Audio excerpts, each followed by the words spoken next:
Is it recording? Oh, yes, it okay. It says recording. Okay, wait. So the motion passed. It was 4-0-0. Hi, Commissioner Barry. Hi, We everyone. approve the agenda. Okay. Okay, so Commissioner, God, Michelle, for the sake of our recording secretary making minutes, we probably should just restate the motion. So I moved that we approve the agenda as amended, and Commissioner McCarty seconded it. that's right. Okay. Motion passed. Very good. Thank you. Okay. And Commissioner Barry joined us at like 6:31. Okay. Is anyone on the other side from MPD, Lieutenant Herring? Oh, there he is. Hooray.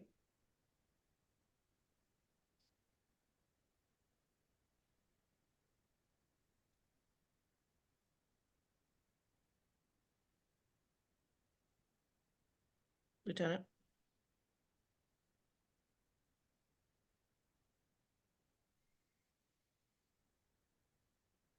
Lieutenant, you can come on over and join us. There you go.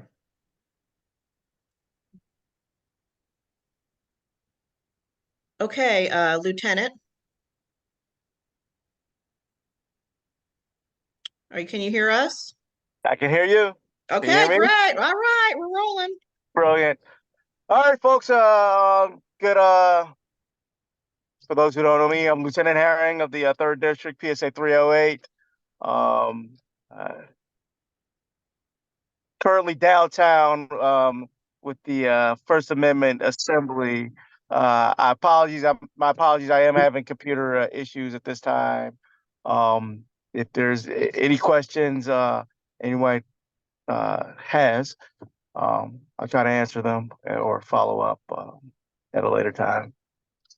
I apologize. There was a drug-free zone took place in 308. I think if memory is correct, there were 4 arrests in the drug-free zone, 2 for possession of open container, and then 2 for urinating in public. That's from the drug-free zone in the last about a couple of weeks ago. Those are the only things that are kind of popping in my brain. The individual, I believe it was one individual who was actually struck by gunfire at Dunbar or outside of Dunbar, made his way into Dunbar. I believe that there were arrests related to that. Off the top of my head, I'm sorry, that's the things that are kind of popping in my brain right now that have anything of significance in the last couple of weeks. Let me before we begin. I know Commissioner McCarty has some questions, but isn't it a student got shot, not one that someone went into the high school? As I understood it, and it happened while I was out of town. But as I recall, it was a individual. They were juveniles, as I recall. But you know what? I don't have it in front of me, so I don't want to say that. That's all right. That's all right. We got you. It was all in news that it was she was shot through the window, grazed. So correct, and I believe there were arrests in that case. Too. I believe. And so we have already re-elevated with the principal, and there will be a continued dialogue if anyone's listening. Because my thing is about that safe passage program that frankly doesn't work. Okay, Commissioner McCarty, you had some questions. Yeah, thank you, Lieutenant Herring. I did send these a couple of days ago, so you could prepare responses to these. But I'll just give you 3 quick questions. One, Camera Connect program. I have some constituents, especially some condominiums in my district, that would love to learn more about the Camera Connect program and what that entails. So if you could provide a brief synopsis of that, that would be great. Also asking for an update on the shooting that occurred on the 600 block of P Street Northwest on March 17th, 2024. I think every commissioner on this commission is eager to learn more about what's going on. And then last but not least, there was an incident on May 2nd outside of the block, CCN number 24065-563. Would like to know the status of that case as well, and what is happening with the perpetrator. Okay, let me, I apologize for that. Um,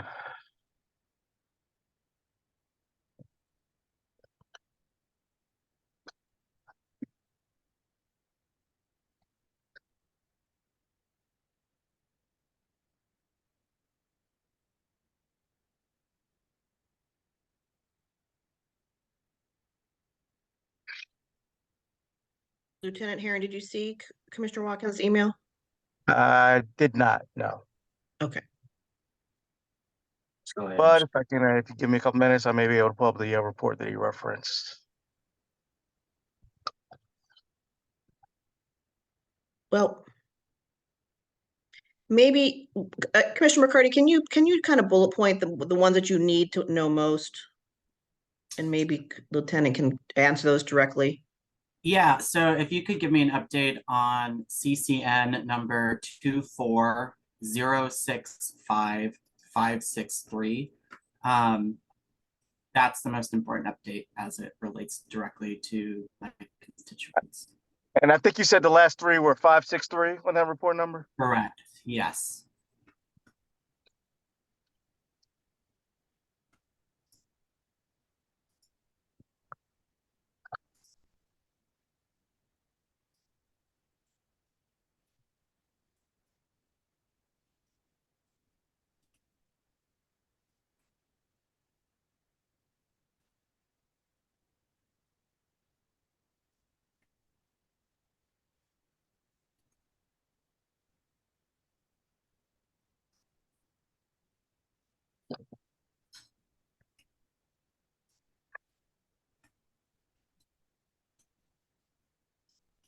And this was in a indecent act, lewd act, or Correct. that's what okay.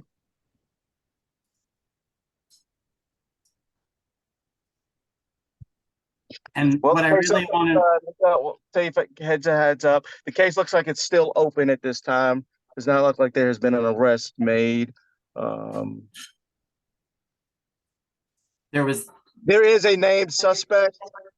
Yes, there is a named suspect in the internal report. I don't believe that there's going to be a closure in the matter. However, it does not look like there is a closure in the case. But there is a named suspect or individual named by the complainant. okay, thank you. Also, please note that this is a repeat offender. I know that the Whitman condominium also expressed that with you, and they've caught this individual on camera multiple times. Okay. Hence the camera connect question as well. But And let me update you. I apologize for that. There was a closure on this case. So he was arrested in another matter on the 7th, 5/7/2024 was his arrest date. So there is a closure in that matter. I apologize for that. And let me go to that, see if there's any information on that one, on the actual arrest.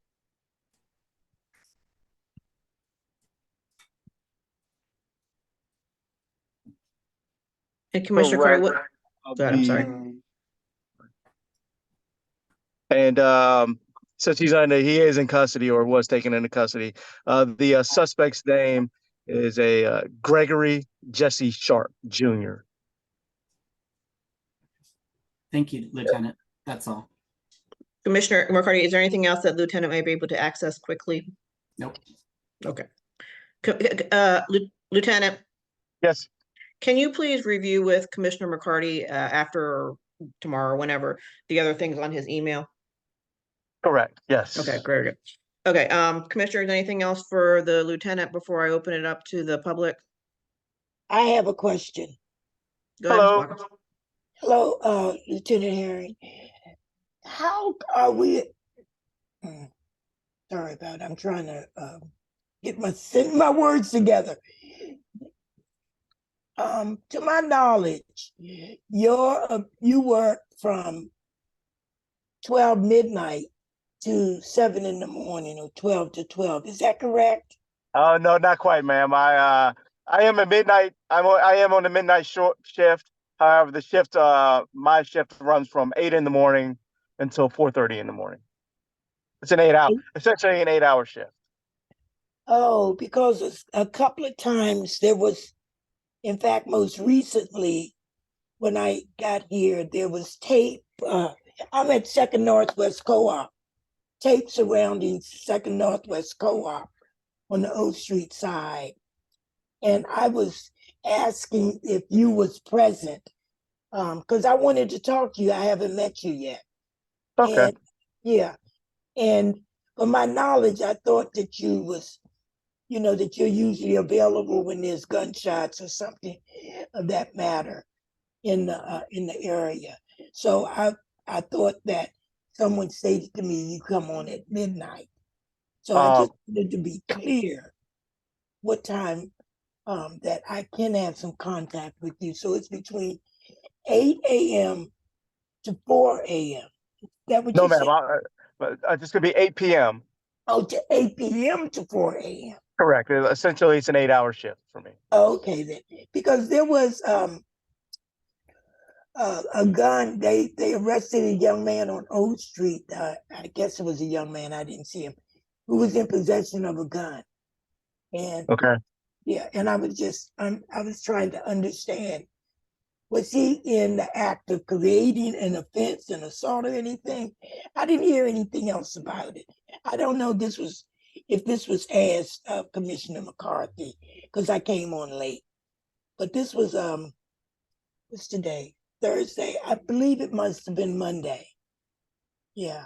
I don't know if you was back from vacation then. That was the day I asked about you. I did hear you say you just got back from vacation. I was in Monday night. I don't recall a an arrest for a person with a gun on Monday night. So we also work for the next day. So I when I come to work on Monday night, I'm actually working for Tuesday, for example. So Lieutenant, can you please follow up with Commissioner Watkins then about that? Absolutely. O Street man with a gun on sometime earlier this week. Yes, yes. Because they also removed a SUV from the parking lot here with Was, Virginia tags on it. was it your block of O Street? No, I'm on N Street, but they And, had O Street blocked off. so what block do you think of that was on O Street? It's the 400 block of O Street as well.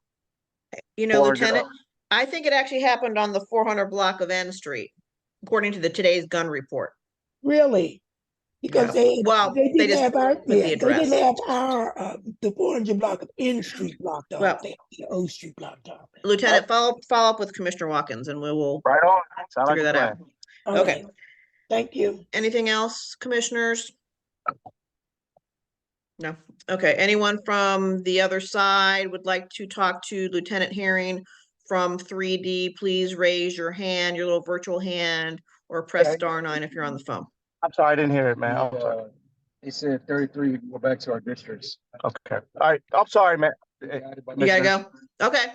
Yes, indeed. No problem. Thank you for zooming in. We Check it understand. out. Yeah. Bye now. Bye. Bye. Okay. All right. So let's go to, I see, I think Grace is on the other side, right? Bring Grace over from the mayor's office.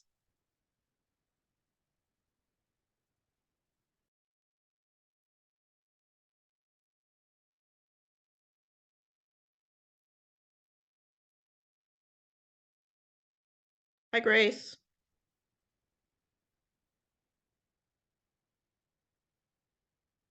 Hi, everyone. Sorry, Hi. give me 1 second. So I'm gonna keep it brief for you all, and I'm gonna drop a lot of information in the chat. As you know, it's budget season, so we have been out discussing the budget with the mayor's budget with our constituents. So I'm gonna drop some information for you all, including the Ward 2 kind of like budget highlights sheet. And I want to highlight one thing that the mayor gave or said in some remarks she gave recently. at the Downtown Economic Forum.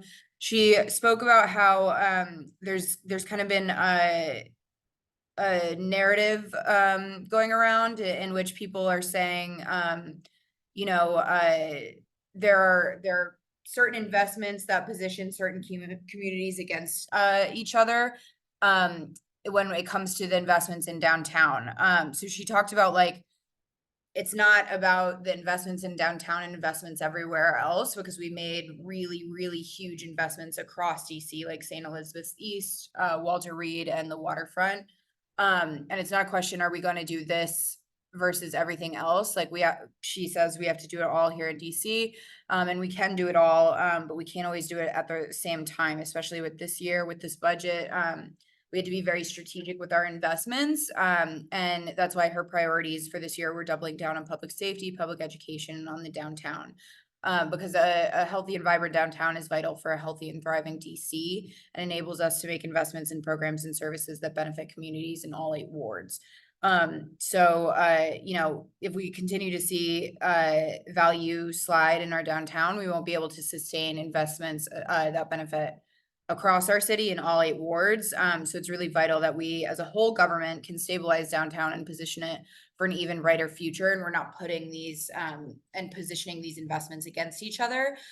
So I wanted to highlight that. So I'm going to drop some information about her remarks there for you all. And then she recently spoke at the Gallery Place Chinatown Task Force plan recommendations. So I'm going to put some information in the chat for you all to read about that, and some of the highlights of the plan's proposals. And then I'm also going to drop the Camera Connect program in the chat for you, Commissioner McCarty, since we have a flyer that can be useful for your residents. I'll also drop just like the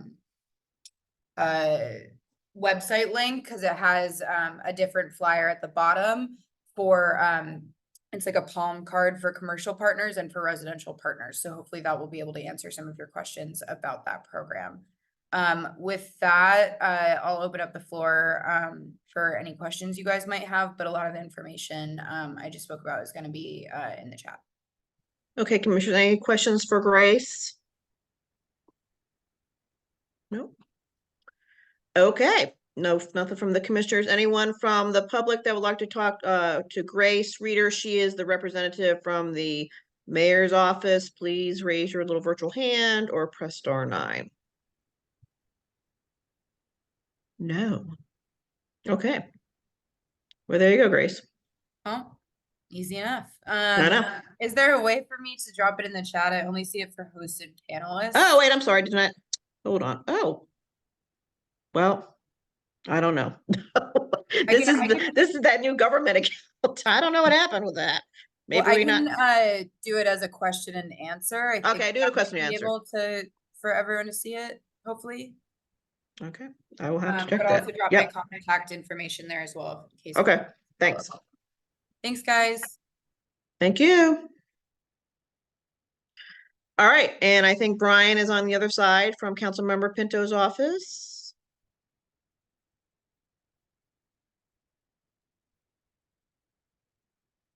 Hey, good evening. Hi. Share my screen, 1 second. Host disabled participant screen sharing. No, it should be. Hold on. Wait. I just. Oh. Here you go. Okay, got it. There, got it. Thank you. Thanks. Okay. Let me know if this works. Can you see the full screen there? Yep. Okay, great.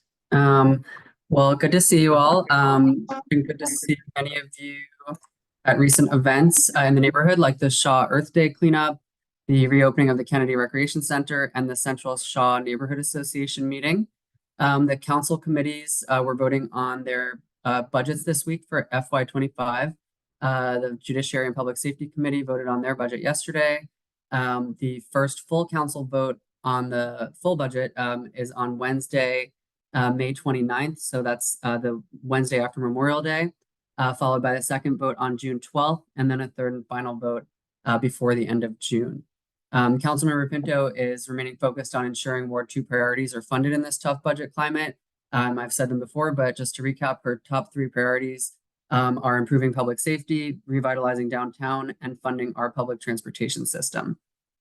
A common question that we got during the Secure DC debates was what else can be done to address our public safety challenges.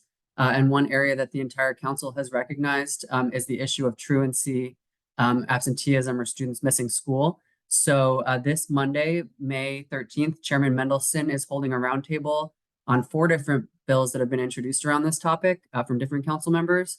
In the 2021-2022 school year alone, 48% of DCPS students were chronically absent, meaning that they missed at least 10% of the school days, which is obviously just terrible.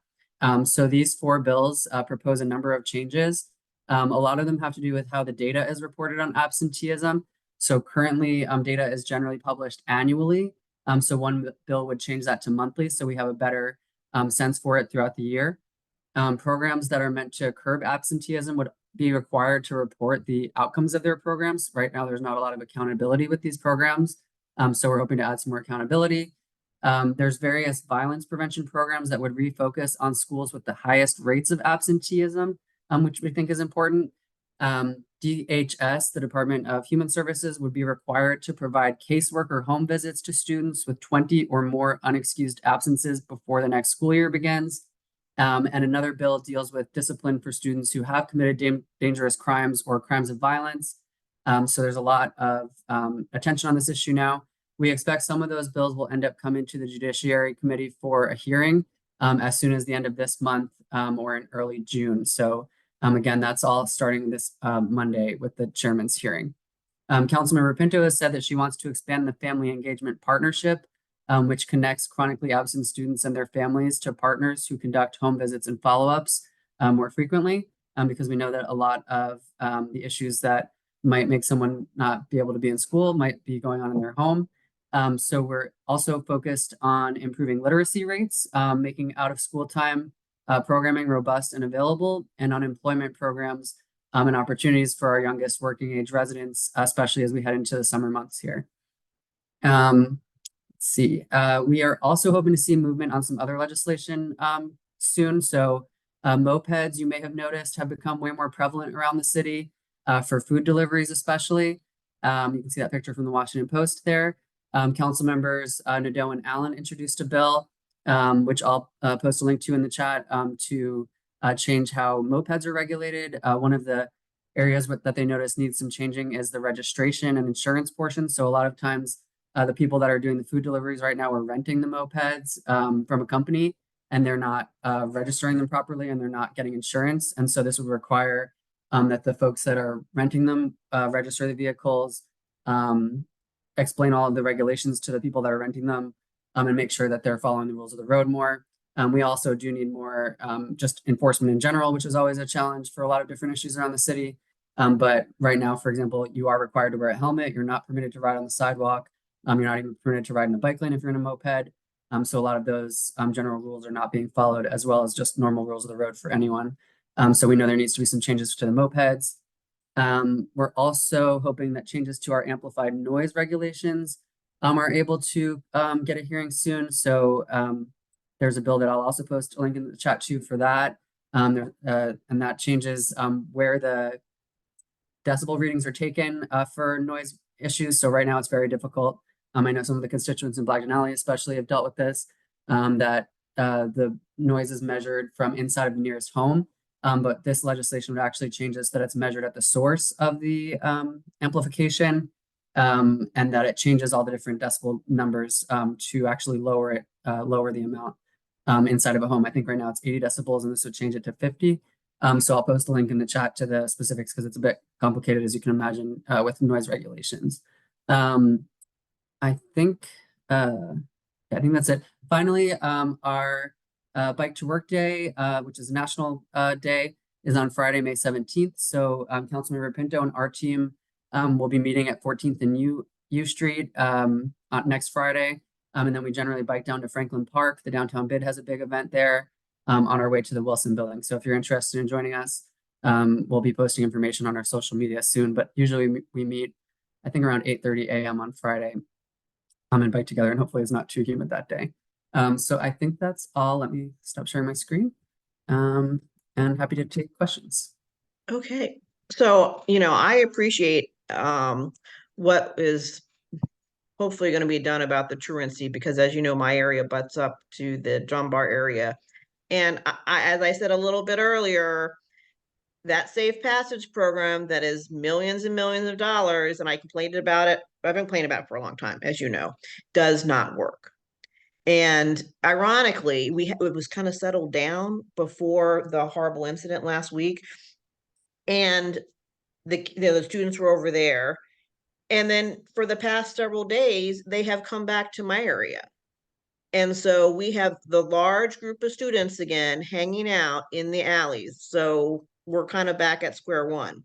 So I don't know what the answer is, but I know the mayor had mentioned the safe passage program. I'll write her a little note and say, we've been talking about it for years. So I hope something works. I don't know what it's going to be. Yeah, and I think safe passage needs a lot of reform, as you've raised to us very rightfully. Yep. Commissioner Barry. Hi, Brian. I wanted to talk about the truancy as well, because as a parent, I'm very familiar with DCPS and their attendance and how that operates and who manages it. And I have been speaking to attendance counselors, and currently that is OSSE. And what happens is when I have daughters at all different high school, middle school, and in elementary school, so it's handled differently. But the school counselors at my daughter's school, they have told me that OSSE, the way they handle attendance isn't in congruence with how they actually deal with attendance. And so they end up sending out these very aggressive letters to parents and voicemails that do not reflect what is really happening in the attendance file. And I'm speaking from experience as a mother. This is not hearsay. Also, I think that one of the elements that Councilmember Pinto needs to explore is at one of my daughter's school, there is a high percentage of people who are immigrants. And they will take their child out of school for 3 weeks, go on a vacation, and the school will hold that spot and re-enroll the child back in school. So while DCPS, you're only allowed to miss 10 days of learning, if a child is, and that 10 days means that you are unenrolled, and there's issues that you have to deal with. The school will hold that spot for a person who is not from this country and allow them to go to wherever they are from or whatever, and allow that child to come back to the school, which I also see as a problem in the attendance, because that is disproportionately affects a certain amount of kids or certain type of child. And I want that to be explored as well when you are dealing with OSSE, because I know a lot of parents who adhere to the attendance policy of the 10 days have a problem when they see a child going to Ukraine for 3 weeks and it's okay, and homework can be sent and they still have their spot. Whereas if you live in DC or you're from here, you cannot do the same thing. So that needs to be altered as well. And please send that message to her. I hope to be at the round table on May 13th. I can't definitely say that I will be there to contribute, but I would love for you to take that back, or at least ask OSSE about that and how they communicate. And also please urge them to have communication with the actual attendance counselors that are in the school that deal with parents and that actually record the attendance. Definitely. Okay, yeah, I hadn't heard about the second issue at all, so definitely we'll raise that with the council member. Thank you. Thank you. Okay, Commissioner McCarty. Hi, Brian. So 2 things. I'll try to be as brief as possible. The first is I do want to thank Councilmember Pinto for partnering on the Harmonious Living Act with Councilmember Nadeau. As you know, I've been advocating for 2GO4 and updates to the noise regulation for quite some time, as well as enforcement. One of the things that is also included in that bill is some of the soundproofing resources for businesses. I want to know if you can work with the council member after this legislation is passed to bring those resources back to the already existing businesses on the 9th Street corridor who should have already been soundproofed. Can you work on that? Definitely. And it sounds like there may be a funding issue there too. So we'll have to make sure that we can get funds, just like with our trash compactor program that we're working on again. But hopefully we can get that. Yeah, I know Blagden Alley, especially as any of our mixed use alleys, really, this is a big issue. And there's two different well, there's three different noise bills, to be honest. So there's the harmonious living, there's amplified noise, and then there's vehicular noise. So there's a lot of noise bills, but vehicular noise is with the transportation committee, and these other two, actually, harmonious living, I think, is with Councilmember Nadeau's committee. So hopefully she's able to pull that up for a hearing before recess this summer. And then the regular amplified, I think, is with Chairman Mendelson. So please do advocate to both of them to hold the hearings, because, you know, time becomes an issue at this point in the year. So we really just want to make sure they have the hearings. And then also please have people contact the at-large council members, because they need to hear about this. Because again, a lot of them don't think that's a big issue, because it is prevalent in Ward 2 and Ward 1 more than most other wards, is that we have these noise issues. So thank you. Yeah, please do. Thank you, Brian.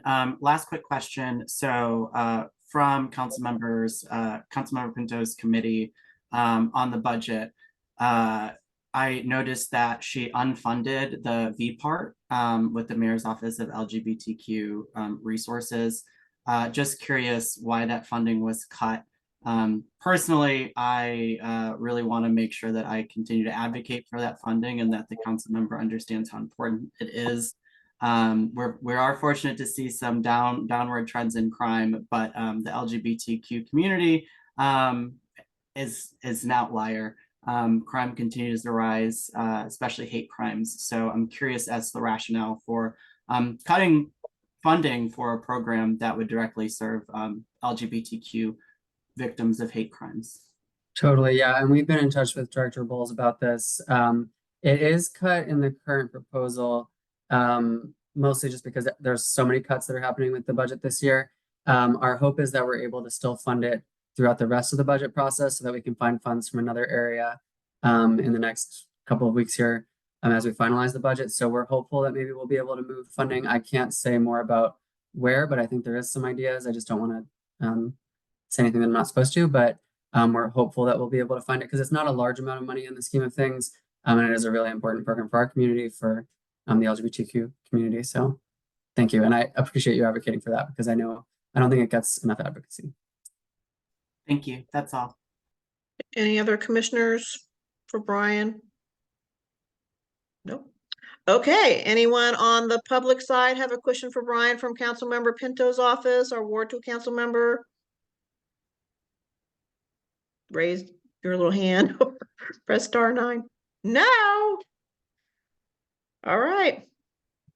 You got off easy too, Brian. Thank you. Oh, he's frozen. Oh, there he is. Okay. All right. Great. Okay. Okay, now we're up to any announcements? Well, I have an announcement. So in case y'all missed it, I don't think anyone on this commission did. We won our appeal against the government with the Board of Zoning Adjustments. So again, I want to thank my constituents and all constituents, and especially these commissioners right here. We did it, and it was you know, viewed as exceptional. Let me tell you, it was quite the home run, and to thank our lawyer too. But it was great. I mean, that's all I can say. Every time I think about it, I'm tickled. But the fight is not over, as we know. So it is that they could very well appeal. The government could very well appeal the decision. It will go to the courts then, or they could come to us, the two commissions right across the street, to 6E and then 2G. We don't know. But we're living only for the day. This is how I run this. And for now, it is delayed. Right? Yay. Yay us. Yay us. So that is all. Hooray. So more to come to that, because clearly there's going to be some action on the government will have to take the next step. But if they do have to come before the commissions, clearly we will all be involved, and the commission across the street from us. Okay, commissioners, any other announcements?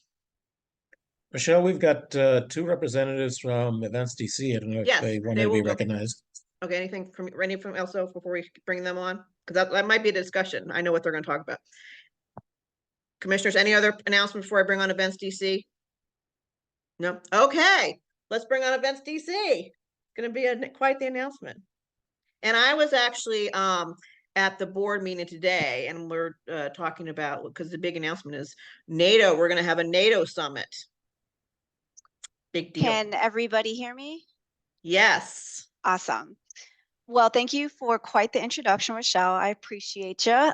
Good evening, everyone. My name is Solana Vandernet. I'm the Senior Manager of Community Engagement for the Walter E. Washington Convention Center.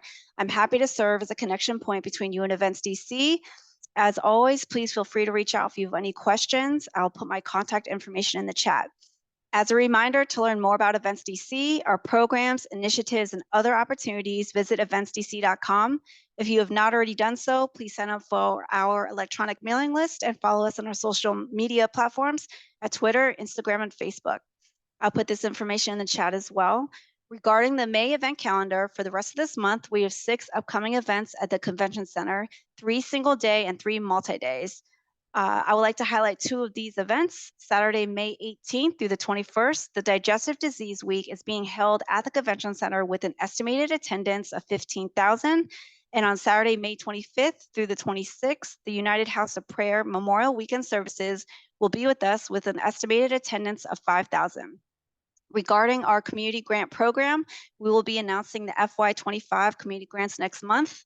We will host informational sessions in July with dates forthcoming, and the application deadline is August 1st.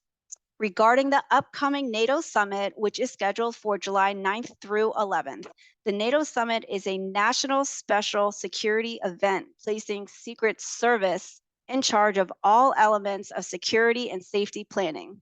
For an overview about the NATO Summit, I'll include in the chat some links you may refer to for further information. The U.S. Secret Service has begun the process of meeting with Events DC to discuss plans which are not yet finalized. Secret Service has assured us that in early June, they will be conducting outreach to area residents and local businesses that will be impacted by road closures and security measures implemented during the event. The U.S. Secret Service, as they have in the past, will also work in conjunction with Events DC to host an invitation-only meeting at the Convention Center in mid-June for community leaders, residents, and business operators who can share information with their constituents, neighbors, and customers. We strongly encourage the community to sign up for the impacted community category on our mailing list. I'll include the link for this in the chat as well. Lastly, if you're in the neighborhood, please stop by the Events DC table at the Mount Vernon Triangle 20th Anniversary Street Festival. I would love to say hello in person.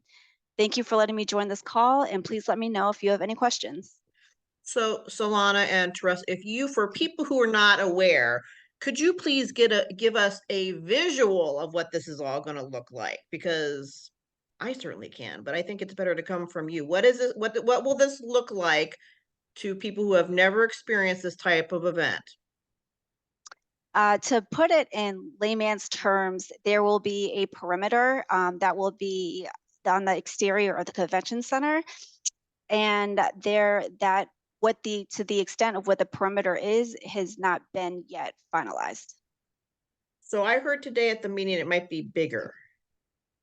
Again, we're waiting to hear exactly what the details are to the extent of what the perimeter is in regards to what the Secret Service decides. So when I spoke at the board meeting today is that I would, again, what we experienced with the U.S. Africa Leader Summit was exceptional because the Secret Service did a lousy job of communication when we tried to reach out, and it just a complete utter fail. So when I was talking to Angie today and Teresa, that to please work with the Secret Service, please work with us so that we will be ready and prepared for this. Because it was horrible for our businesses last time. And I lay a lot of the blame on, of course, the Secret Service, because I tried to reach out to them by email, via phone, and got no response. And we didn't garbage pickup, and it went on and on and on and on, and businesses lost business, and it was a mess. So we just don't want to repeat. We understand the safety concerns. We certainly want safety for the attendees, but there has to be some sort of consideration for the surrounding residents and the businesses. Anything else? Understood. And we're gonna go to the meeting and all sorts of involvement, right? Yes, and as I mentioned, that meeting will be held in early, let's see, mid-June. Commissioner Barry. Hi, Solana. Hi, Teresa. I just want to make sure that I echo what Commissioner Nigro said, because it was a nightmare for residents that lived here. We were also very much so blindsided by what that would be like in terms of road closures, and the streets were blocked where people could not walk down them. It created extreme traffic in short distances. And I think what the residents would absolutely appreciate is being able to prepare for that. I heard you in your letter say that it was by invitation only, but it is very important that someone from this commission is there to adequately represent the people who will be most affected. And that is the people who live across from the convention center and in close proximity to it, which are mostly residents, and that's who we represent. So please do not leave us out of the loop. They are using your facility. You have the ability to tell them, hey, this is affecting these people and how they live and how they eat and how they commute and how they get their kids to school. And none of that is stopping because of the summit. So we really need you guys to consider us, because last time it was a nightmare and it wasn't neighborly. The convention center is in our neighborhood. So we expect more and better this time around. Thank you. Okay, Commissioner Padro. And also to Commissioner Barry, just to make this clear that the ANCs are on the invitation list. Okay, thank you. So one of the major issues that we've had on all these national security events is that the Secret Service starts out saying one thing, and by the time the event happens, it's 180 degrees away from where they started. They encourage the businesses to stay open, claiming that, Secret Service personnel will take advantage of the fact that they're open to be able to patronize them, to get something to eat, etc.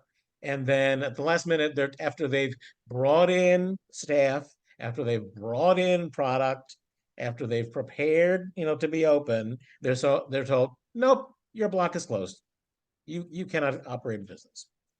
So if the Secret Service is just gonna shut all these people down, they should just say it in the first place, and not, to string people along, these businesses along, and cause greater economic injury than they already have. So please share that with our friends at the Secret Service, because the reality is that we just are past believing anything that they come up with in terms of what the impact is going to be on the neighborhood. Whatever the impact they claim is going to be, it's going to be worse. And especially for folks that had not experienced it previously, in some cases, you won't be able to get across from one street to the other. You'll have to go 2 or 3 blocks out of your way to be able to cross from one side of the street to the other. So, stay tuned. Commissioner Watkins. Did I hear you correctly saying that you do not know when the schedule, or can you tell me when the barriers at least are going to start being put in place? When they're going to start putting the barriers up? So as soon as we have that exact date, we will be in touch and we'll be able to update you. But again, just the dates that we know as of now is that Secret Service in early June will be conducting outreach to the area residents and local businesses that will be impacted. and that in mid-June, there will be an invitation-only meeting at the convention center, which, as I mentioned to Commissioner Barry, that the ANC commissioners are on the list. Okay, you said early June. The meeting is July, right? Yes, July 9th through 11th. 9th through the 11th. Okay. Thank you. Go ahead, Commissioner Barry. How do you not know, like, how is there a way you could set parameters in place for from them for them to operate within? I mean, is it because it's Secret Service, they just get to take over the convention center? Correct. Okay. And the neighborhood. Got it. Well, I think at least if there is just one positive note from this conversation, at least I feel like we've gotten now more notice than we ever have. Am I correct? This might be. So I'm going to be dinging all of my businesses, and as I said, it is the Secret Service, and it's unfortunate, but that's how they roll. And hopefully that they will have better communication this time, but I'm not going to place any bets on it. So, okay, anything else? Events DC or anyone from the other side have a question about this big event that's going to come up? Then it's going to be big. If you've never experienced it, it's going to be something. Nope. We'll have more information at the June meeting then. Is that Oh what I yeah. need? Yeah, Correct. but it's always, it's a sight to see. If you've never seen the fences, we are literally fenced in. Yes. That's the best way to put it. So, Yeah. okay, well, we thank you, Events DC, Teresa and Solana, for coming Thank and you. zooming in. We'll be in touch. Thank you. It's gonna be great. Bye, bye. Okay, all right. Moving on, folks. Okay, so we have our first agenda item that we're going to vote on is 404 N Street. This is in my area. This is where they're seeking support for their concept plans for the Historic Preservation Review Board. And I think Allison is on the line, if she can raise her hand. Or anyone else? There she is. Anyone else with 404? I don't know if Tiffany was on the call yesterday. Oh, who's that? Matt McDonald. Matt, yeah, Matt, he's with, I don't think, if Tiffany, if you're on, maybe she's not on today. Nope, no Tiffany, okay. All right, just Allison and Matt. Okay, well, welcome. This is a big deal for our area. This is a property that has been empty for a very, very long time and is in complete and utter disrepair. So the residents are excited for some sort of action to happen. And what we're talking about tonight is what this is going to look like from the street. They are doing an addition. Okay, Allison, you want to, or Matt, you guys want to go ahead and do the presentation? Yes, I'm here. Is there a way to share my screen? Yep. Is that Do you allowed? see it down there, little green thing? I'm not seeing it down. I see the lower the hand in the Q&A, but not. Yeah, we the don't have them on our screens to share yet for You whatever don't? reason. No. I don't know. What is One going on second, here let with me this? adjust the permissions really quick. What happened? So we What's have to going join. on? It says you guys can share.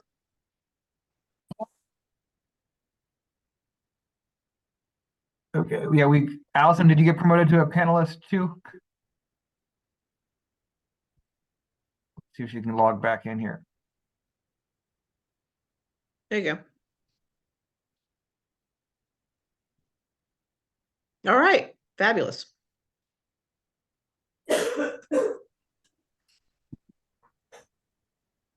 Okay, who's going to be taking us through this? I think Allison will be. Oh, sorry, I didn't realize I was muted again. I apologize. That's okay. All right. Good evening. My name is Allison Price, and I'm one of the architects with MCD Studio. Also on the line is Matt McDonald, one of the other architects working on the project. And we are presenting our design at 404 N Street Northwest. As Rochelle already stated, it is currently been abandoned and is in a state of disrepair, and it's actually not currently habitable in its current condition.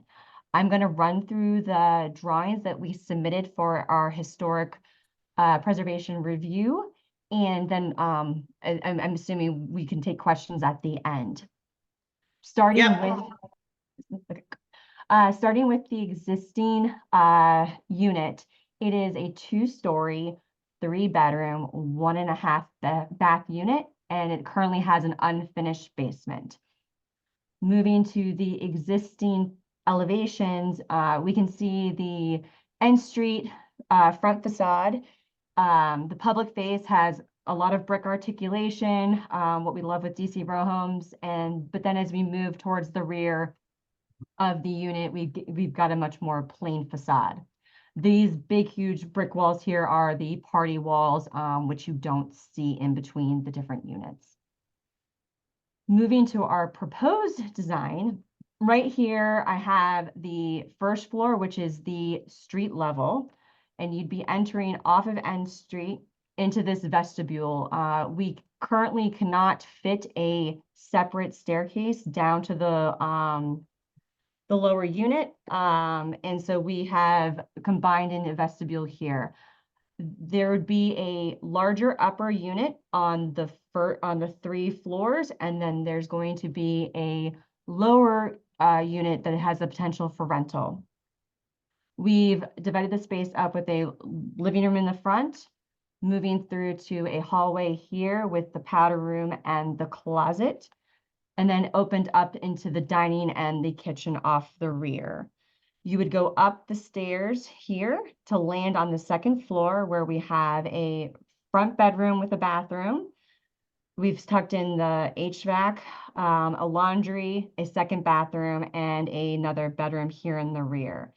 Now, this is going to then lead up to the 3rd story addition that we are proposing. And up the stairs, we land in this area here, and this front wall is recessed backed from the existing front facade here. And the reason for that is historic does not want to see this rear addition on top. So we come up to this primary suite up here that is only partially part of the full footprint of the building. For the lower unit, they would come in the vestibule on that street level. They will walk down the staircase and land here into an open living, kitchen, dining space. They will then have a bath, laundry, and a rear bedroom unit with access to an areaway for a second means of egress. Moving on to the elevations, this is the diagram that we submit to historic to show that the 3rd story addition should not be visible from the sidewalk on our side of the street, as well as the opposing side of the street of N Street. And these are the sight lines that we use to propose this massing and where it will be located. The front elevation here shows what the addition would look like if you were not at street level. Right now, we performed a flag test last Friday, where there are flags that are placed above the existing structure to demonstrate where the height is of this point, and those flags should still be there should people want to walk by and see that the proposed addition will not be visible. Based on comments we received last night, we've updated this package to reflect a brick on that 3rd story, so that way it blends with the existing condition of the structure and the neighborhood. And then we've got, that's just a site plan here, but then here are some 3D views of what it will look like. And we've got, we still have the door, we have the dormer here in the front sloping so that it's not seen, but then we've done the brick on the rear and the sides of the structure. That concludes our presentation of our package, and I hope that the feedback we received last night, the updates are that works for you guys. Thank you. No, I think that looks a lot better with the brick. So we had a meeting. Do you have those pictures of what it looks like now to show people? Yes, I do. Let me Yeah, just go ahead and quickly. just flash because it's a world of difference. It is a world of difference. I had not put the other part back up. So just hold on one second and hopefully let me know if you're seeing the existing conditions. There we go. So that's what we're looking at 404 right now. Mm-hmm. And then flip back to where just what was the one right before this? Oh, that was the massing from yesterday. Oh, okay. But yes, this is what it looks like. I can flip back to the new massing, but this is the existing state of the end street facade, and then this is the rear, which is very overgrown. Yep. And I was back there today. Did you find the gate? Did you find the gate? I did. I never knew where that thing. I mean, trust me, not that I wanted to go back there by any means for all these years, but I did. And I look back at my question was last night for when this pop up or the top part, what do residents look in the current residents, the back part, do they look into that new? And the answer is no. So. Great. Yeah, it's a world, it's something else back there. So, all right. You want to go, let's take this down here. Commissioners, do you have any questions? I think the change to the brick really sets it off properly. Yep. And that was our one comment last night. Alex, anything? You see it? No? Okay, I'm surprised. You have a comment. Okay, let's go. Any of my constituents on the other side? I passed out the agenda to both. I notified Ridge and Fourth because this is going to be a big deal. Anyone raise their hand? Anyone, Commissioner McCarty? Anyone have a concern? Well, I did get some emails and that they are for the project. And I did mention last night that's one of the adjacent owners, just to keep in touch with the owner of this property, because of course this has nothing to do with historic, has to do with the construction and that type of stuff. So but what we're here tonight talking about is what this is going to look like, and it's going to look great. Yeah, and just given the pace DOB sometimes work, I think we're probably, definitely a couple months off from breaking ground, but this is kind of the first step in the regulatory approval process. Great. Yeah, I think it's okay. All right. Well, that was easy. And certainly if any of my constituents are listening, if you do have any further comments, please reach out to me and I'll certainly get it to the architect team and to the owner. Okay, I move that ANC 2G support the concept plans for 404 N Street Northwest, and we communicate that to the Historic Preservation Review Board. Seconded. Okay, Alex seconds. All in favor? Aye. Aye. Okay, motion passes 6-0-0. Okay, Allison and Matt, thank you. Thank you, everyone. And I'll get that letter out right away. I appreciate it. Thanks. Okay, take care. Thank you. Okay, now we have a boatload of liquor stuff, and this is going to be the Alex show. So the first one here is actually in my area. It's Sane Wine and Spirits. It is for their renewal for the Class Type A retail liquor store, 1201 5th Street. And I don't know, I emailed the owner twice. Is anyone on from Sane? I also Raise your hand. emailed and left voicemail messages before the committee meeting, and I did not hear back. Okay, all right. Well, so I have received, when I always post the placard up, and there was a constituent concerned about the garbage, and I get that, but I received numerous letters of accolade that they like this liquor store and that they're fine. I have not heard any complaints. Certainly people complain to me all day long. So we are fine with this. So did you find anything else from ABCA or anything? So there was no the investigative history in the current renewal cycle. And based on your expressions of support, the committee recommended the commission support the renewal application, and the vote was unanimous. Okay, anyone, any commissioner have any other concerns before I open? Any constituents on the other side? Any comments about the liquor store at Fifth and M? Raise your little hand or press *9. No, oh my gosh, no one's coming over today. Wow.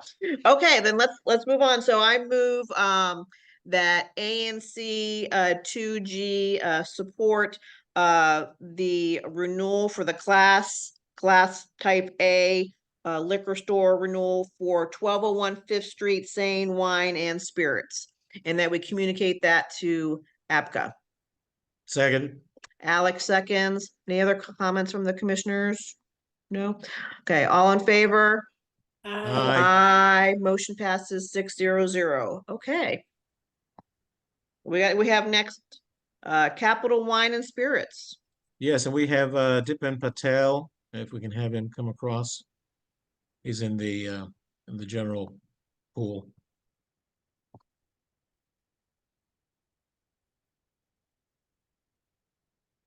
#717 number as well. Hello, can you hear me? Yeah. Hi, this is Deepan Patel.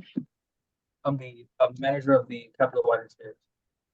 Great, thank you for coming through this evening. So Capital Wine and Spirits is formerly S&W Liquors and formerly Ninth and P Liquors. They recently had a transition in ownership. So this is a liquor store that has been at this location for about 80 years. It was actually listed in the Green Book to Washington, D.C. as one of the places that African Americans would be welcomed to purchase alcohol if they were traveling to the city. So we are glad to have the new owner with us. Just for the commission and the public's reference, this establishment is at 1428 9th Street Northwest. Hours of operation are 7 a.m. to 12 a.m. daily, and those are also the hours of sales and service. And there is no investigative history in the past 2-year investigative cycle. This is in my single member district, and with my support, the committee recommended to the full commission support for the renewal of this application. But since we do have Mr. Patel here, let's take advantage of the opportunity for him to share anything that he and his ownership team plan to be doing in terms of changes in their operations, in terms of the physical space, et cetera, that the community should be hearing about. So, Mr. Patel. Yes, hi. So yeah, we're very excited. It's a family-owned business. My mother and my father are the owners. I'm the manager. We're here every day. We're just excited to provide excellent customer service to all the, and the area is changing. So we're hoping to change the business along with that. So we've been doing renovations inside the store, upgrading we already upgraded the flooring as well as the shelves. And then, we're continuing to add new services. So hopefully we can continue the same type of service and keep the same type of track record as the previous owner. Continue to keep that going.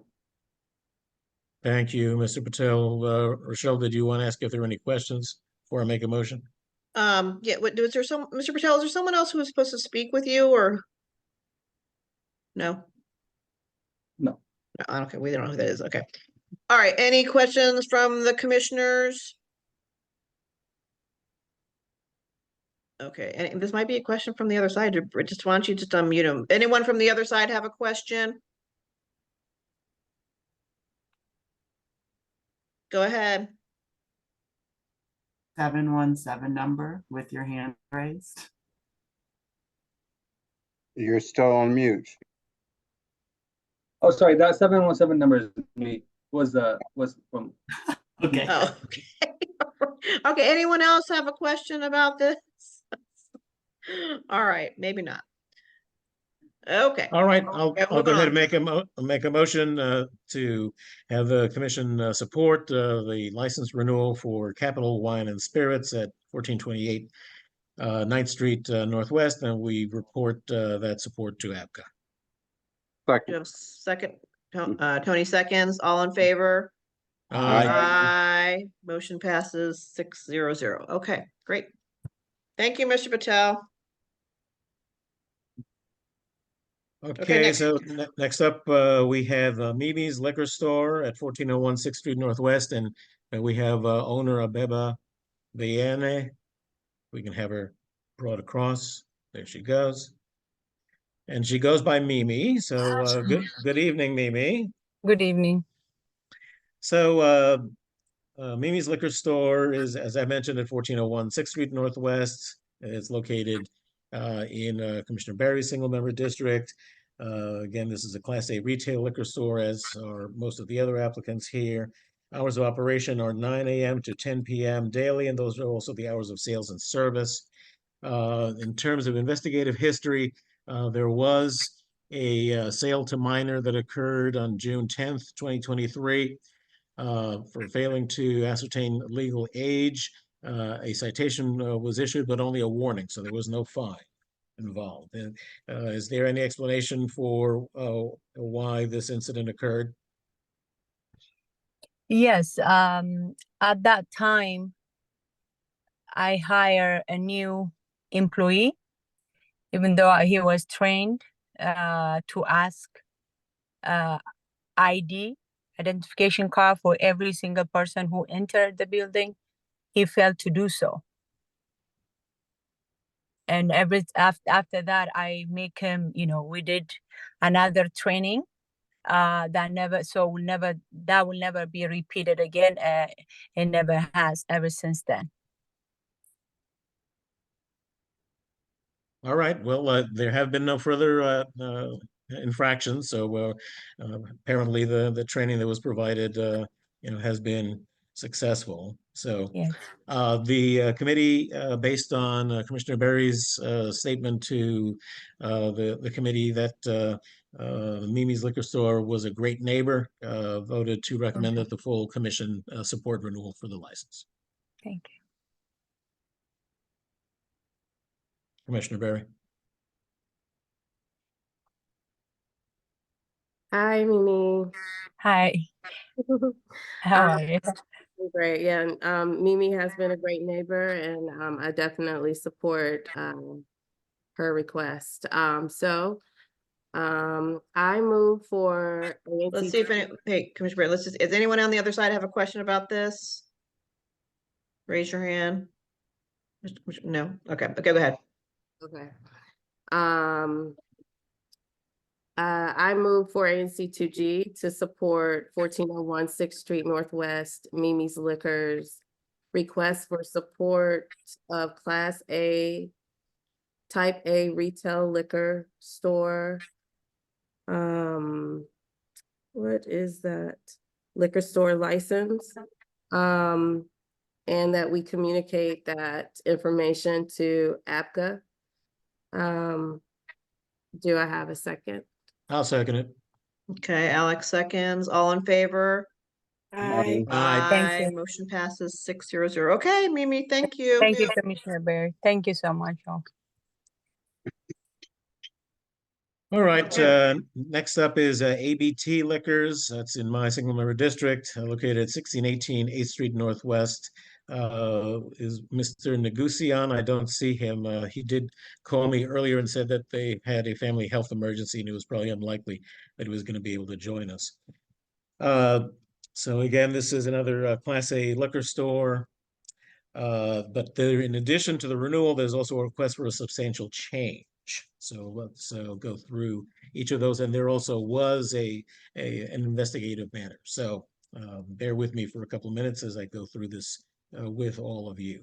So the request for the substantial change is an increase in hours of operation. This is prompted by the fact that there was an investigative issue back on the 27th of November of last year, when they sold alcoholic beverages outside of the approved hours. So the hours of operation do not currently match the hours of alcohol sales. And a clerk made an error, resulting in a $2,000 fine, which now has been paid.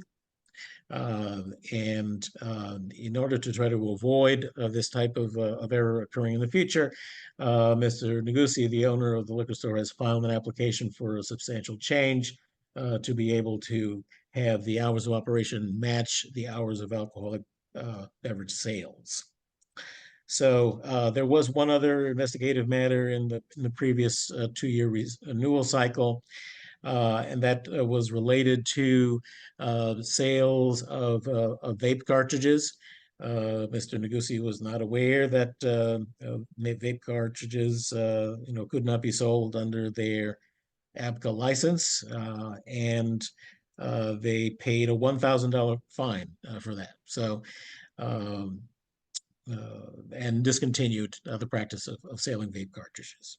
So, with those matters under advisement, the committee did vote to recommend that the commission support the renewal of the license at the ABT Liquors, as well as the substantial change.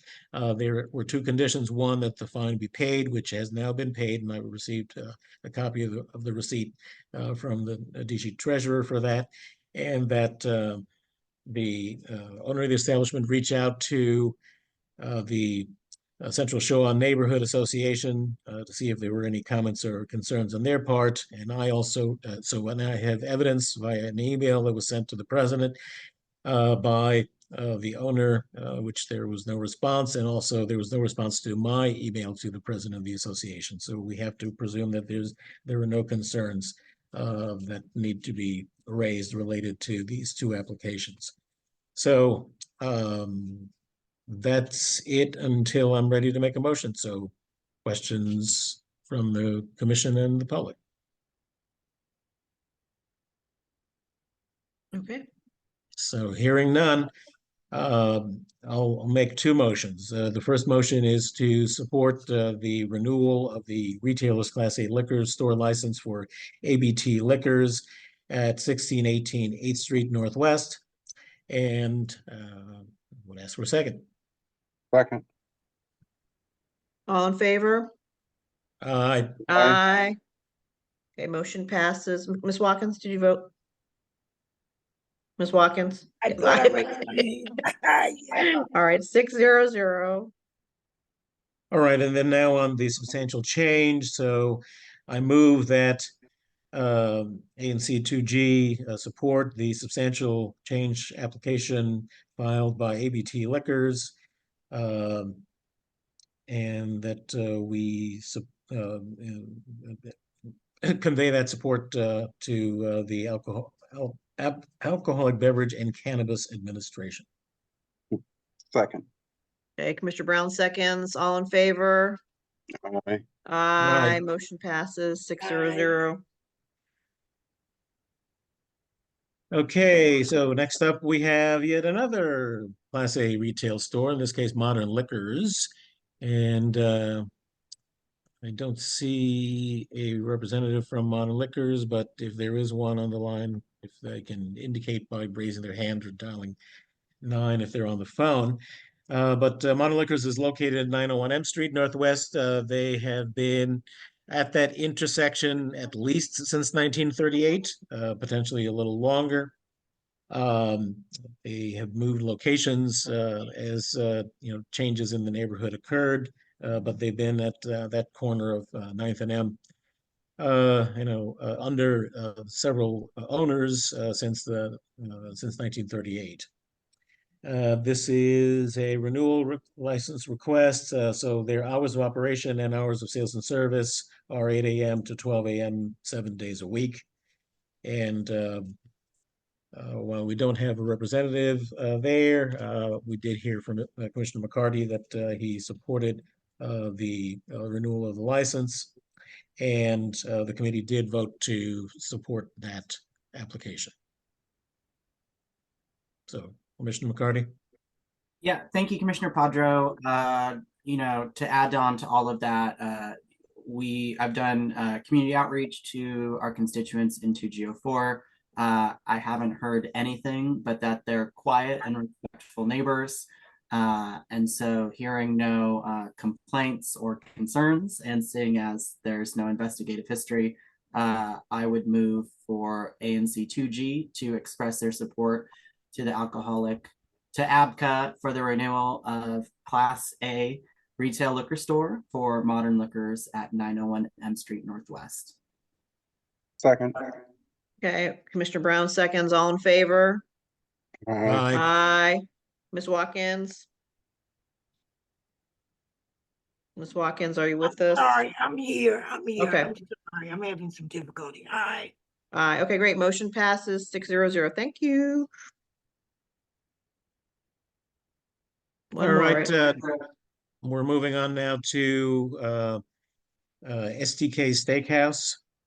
And I saw Ms. Mahmood on the attendee list. So if we can bring her across as counsel from Malleus and O'Brien for the applicant. So this is another substantial change application, change in hours of operation, sales, service, and consumption, entertainment, and carryout and delivery. And there are several issues that were raised during the commission's consideration of the matter.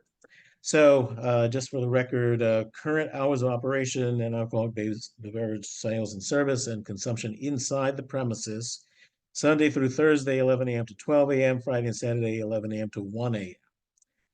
Proposed hours of operation, as well as live entertainment inside the premises and carry out and delivery, are Sunday through Thursday, 11 a.m. to 1 a.m., Friday and Saturday, 11 a.m. to 2 a.m. And one correction, the entertainment is only until, no, that's right. Those are the proposed hours. Yep. And the proposed hours of carry out and delivery are just to 1 a.m. That's the one difference. Sorry if I confused anybody there. So there's no proposal to change the hours outdoors, very importantly. So now the issue that arose was a concern from Commissioner McCarty and his constituents about the incidents related to excessive numbers of delivery vehicles accumulating at the 10th Street side of the property, which had been raised when the applicant originally had applied. There is signage that has been placed promoting the takeout, which Commissioner McCarty felt exacerbated, the issue. I proposed that the establishment apply for a pickup and drop-off zone there at the 10th Street corner of the Marriott Marquis building where the restaurant is located, which counsel for the applicant, concurred with. And this is in Commissioner Barry's single member district. So I asked Ms. Mahmood to communicate with Commissioner Barry that we were proposing that change. And the other change that was accepted was the removal of the signage promoting the carryout and delivery that is currently near the 10th Street intersection of Massachusetts Avenue. So with that, Ms. Mahmood, can you update us on where you are with this particular application? Hi, good evening, commissioners. This is Manal Mahmood with Malleus O'Brien Sandground. Thank you so much for having us. I'm actually joined today with Alex Tobolsky, who's the Assistant Vice President Legal with STK, as well as Sean Gleason, who's the Training Manager for STK. And they're here to talk about their operations, address some concerns. As they're more aware of the situation, they thought it would be helpful to be on today to discuss how they operate. So Rochelle and Stephen, can we get them over? Great. Sean Gleason, who else? Alex Tobolsky. Thank you. There he goes. Gentlemen, you can go ahead. Hi, Commissioner Padro. This is Alex Tobolsky. Can everyone hear me? Yes, we can. Fantastic. Nice to see you all again. Thank you so much for your time and attention tonight. Really happy to be here and report that we have a successful restaurant in DC. The permitting process was challenging. Getting through all the final inspections was challenging. Dealing with contractors, subcontractors was challenging. But we got through it, and we have a beautiful restaurant. I hope all of you have had a chance to come and visit it and see it for yourself. Totally invite you in and come see it. We're very, very pleased, and I know we wouldn't have gotten here without you guys. And I know we're going to be seeing more of you on the sidewalk patio proposal. We're having some challenges with DDOT on the enclosed sidewalk patio. They don't want footings. We thought we had got that approved. So we're going to be coming back to see you guys for the unenclosed sidewalk patio to try to get that working in the meantime. But yes, tonight I know we were talking about adding some hours to our liquor license, and we're appreciative of those hours. We really need them. We think it'll boost the earning capacity of our restaurant level employees, which is very important. And I received some feedback that there were some concerns about the takeout, carry out signage. And that's why I wanted to bring on Mr. Sean Gleason to this hearing this evening. Sean Gleason, the training manager, has been in DC since the beginning of the year, since before we opened, since about January or even December of last year. And Sean has had the pleasure of getting this restaurant off the ground, and he knows the operations probably better than anybody. And I will definitely turn it over to him and let him speak to this matter. But to our knowledge, we haven't received any complaints. We haven't experienced any issues with the takeout, carry out situation. There hasn't been any double parking issues to our knowledge. And this is a significant business. It is a significant business to us. And the takeout, carry out, to my understanding too, is significantly attributable to the hotel. The people that actually come from the hotel and into the restaurant through the hotel. We've got a great business model here where we have lunch boxes that we actually distribute to hotel folks, through the takeout, carry out area. But I definitely want to turn it over to Sean. So Sean, are you with us? I am. Can everybody hear me? Yes, we can. Well, thank you for having me on today, team of commissioners. A little bit about our to-go program at STK Washington, D.C. Since we've gone live April 2nd of this year with our to-go program, it's been an integral part of our business. To date, we've done 1,005 orders, $75,000 in sales with the average order of $67. Our takeout station in the corner of the restaurant, it's a focal point for our third-party vendors. They utilize this area to pick up orders for their convenience, to not have to enter the restaurant. This easy execution is to get orders out to the driver and streamline the timing of delivery to our guests. Our takeout and delivery services ensure that the superior quality of our food program are preserved when enjoying it outside of the restaurant. I believe our takeout and delivery door is a convenience, and it's a convenience for our guests. It's a convenience for our delivery drivers. We can deliver to a broader audience in the local market. A couple of pros that this has, arisen is safety and comfort for our guests and for the drivers. Our guests can enjoy our signature dishes without worrying about crowded spaces in the comfort of their own homes. It enhances our customer experience. And our takeout and delivery window and program, it supports our local community here in Washington, D.C. It provides employment opportunities and supports local suppliers and our business as well. To my knowledge, we haven't had any issues with parking. It has been a faster pickup time. It's an ease and convenience to the hotel and our guests. And it really streamlines and slims down the time that the drivers do park, come to the window by minutes. And we are just trying to provide that excellent service to the local community of the area.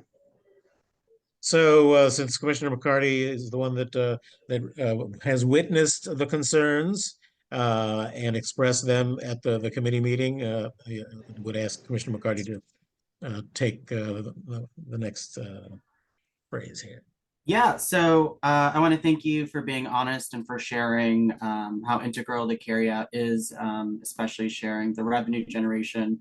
I know that's incredibly important to any business, but I also want to be clear that no amount of money or revenue generation can replace the life that was lost at this intersection. Someone was killed walking to work at that Marriott Marquis. And so I appreciate you can bring in some good money with this line of revenue, but that will never replace a life that was lost. And what I'm focused on is making sure that we don't lose anyone else at this already incredibly dangerous intersection. I also, unfortunately, really have to rebut some of your comments, especially about the parking. I walk this, this is my daily walking route with my husband and 2 dogs. So I walk past it every single day, and there are always cars pulled over at the corner. Again, a corner that is already congested, overcrowded. I've already worked with DDOT on getting an NOI to add traffic calming mechanisms to this corner because it is so dangerous. And so the fact that you've chosen to place your carryout on the corner of an intersection that is already dangerous and add to illegal double parking and standing, again, that adds the congestion and makes it unsafe. And so I appreciate that it's convenient for you, your business, and your customers. It's not convenient to the community, and it makes us less safe. So again, thank you for sharing, but it's not acceptable. I'm sorry, it just isn't. You have to work with the hotel to enforce and strictly enforce that your takeout and carryout drivers will pick up from the hotel through lane.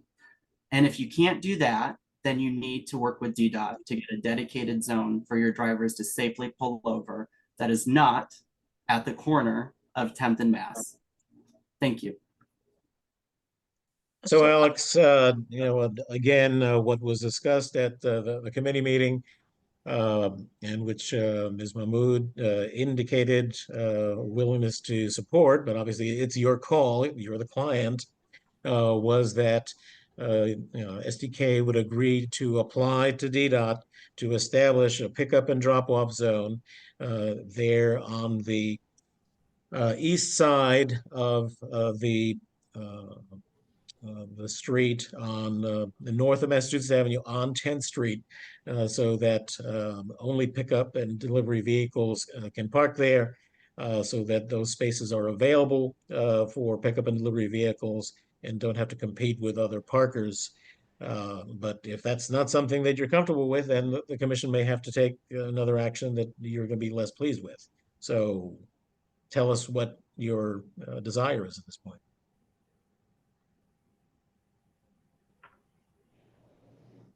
Thank you so much, Commissioner Padro. I definitely did want to address, a few things that were said, but I think I do want to turn it over to Manal very, very briefly. I think she did have a few things to mention. Yeah. Hi, Commissioners. This is Manal speaking again. I do completely understand, safety concerns, but one, that takeout sign is not where the takeout is. The takeout station is in the restaurant and you can access it via the hotel. And two, we spoke about this when we first applied for the ABC license last year, that it is really, really difficult for restaurants. It's impossible for restaurants to police third-party drivers. It's why we couldn't agree to it last year. It just really opens us to, a certain amount of liability with something that's it is impossible to control with Uber drivers, with Lyft drivers, even those who aren't, ordering takeout or delivery, just simply visiting the restaurant or the hotel. It would be very difficult to say you can't stop here. So it is something we're very hesitant about with that. Well, except that a pickup and drop-off zone, which have been established throughout our jurisdiction and adjacent ANCs, provides exactly that, a vehicle for enforcement to make sure that no one is parking and preventing delivery and pickup vehicles from parking in those designated spaces. So what we're asking is for the cooperation of your client in filing an application with DDOT, for a pickup and drop off zone. Based on my past experiences, those will be approved, and those spaces will be designated for the exclusive use of vehicles that are picking up and dropping off, and they're basically going to only be for SDK, because And by SDK is the only business that would be affected by this. So, by the way, sorry to interrupt, Miss. I don't want anyone to misunderstand us. We are not opposed to cooperating with DDOT and finding pickup drop off zone, going through that permit application process. That sounds like something that makes sense. That sounds like good policy. That sounds safe. That sounds like something that actually benefits the business more than harms the business. So I think we are absolutely on the same page and aligned with that. And just to add, to what Manal said, Commissioner McCarty, I can appreciate your firsthand experience and the pain from a death in this intersection. So there is only sympathy and empathy here, and there's definitely no intention to exacerbate any problems. We want to mitigate issues. So I think what our perspective there is that we certainly did not have anything to do with that death, and I don't think you're saying that. But I don't think any of our operations had anything to do with that. And I certainly think that the takeout, carry out signage had nothing to do with that. If I'm mistaken, I definitely would like to know. But I think that this pickup drop off zone is the right way to go. I think that makes a lot of sense. okay, that's why we had proposed it, and that's why we thought that everything was moving forward in that direction. But I'm glad to hear that we're back on the same page again. I see that Commissioner Berry has her hand up, and this is in her single member district. ahead. Hello, everyone. So I would be interested in seeing what is being suggested versus what currently exists. I'm going to walk out there tomorrow and take some photos, just so I can know what the issue is, because I'm not really clear on what is being requested to change outside of that comes directly from the restaurant. But I also want to be respectful of people's experience with that intersection and as well. But it's very important that I can actually picture it and see what is going on. The the carry out, what's being asked of us today, is that not something that we could table until, you know, we can see? Unfortunately, the petition protest deadline is June the 3rd, which is before our next commission meeting. Okay. All right, because I feel like I'm blindly making a decision on something, and I did not want to do that. So Commissioner Berry, if you have any uncertainty, you know, you can certainly recommend that the commission protest the application to give you additional time to be able to weigh your position and consult with constituents. And then if those issues can subsequently, you know, if you decide to support, you know, the proposal that we've laid out, then we can withdraw that protest.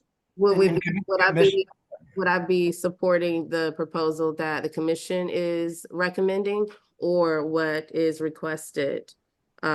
Support for substantial change was actually on the agenda. So the substantial change is the hours of operation, which is what is the issue at hand. But we can certainly make that support conditional to the two provisions that we've been discussing. Okay. Commissioner Barry, I'm also gonna send you some videos right now. Christoph from DDOT is on, and he actually has hand raised, so he might have something to contribute to the conversation. But I send him videos almost daily because this intersection is rough. It's rough. Okay. So I want to say something to Manel. Is it Manel? Yeah, Manel? it is, Commissioner. So I have to tell you, I do exceptional things all the time. And when you said that it is impossible to talk with these delivery people, it is not. You take charge of the situation. You have two major operations. You have a hotel, you've got the restaurant, and they're branded national brands. Get it together. I mean, for pizza, we're talking about safety. No, absolutely. You know, and that's what one thing we didn't want to underscore. It was just that last year, we just didn't want to make it a condition of the license, but we weren't saying, you know, that we don't care at all. That's absolutely not the direction we are going in the least. It was just something we just didn't want to have a liability on the restaurant. And that was our point. All right. Okay, so Commissioner McCurt, does Christoph want to say something or no? Christoph, we're calling on you. I will.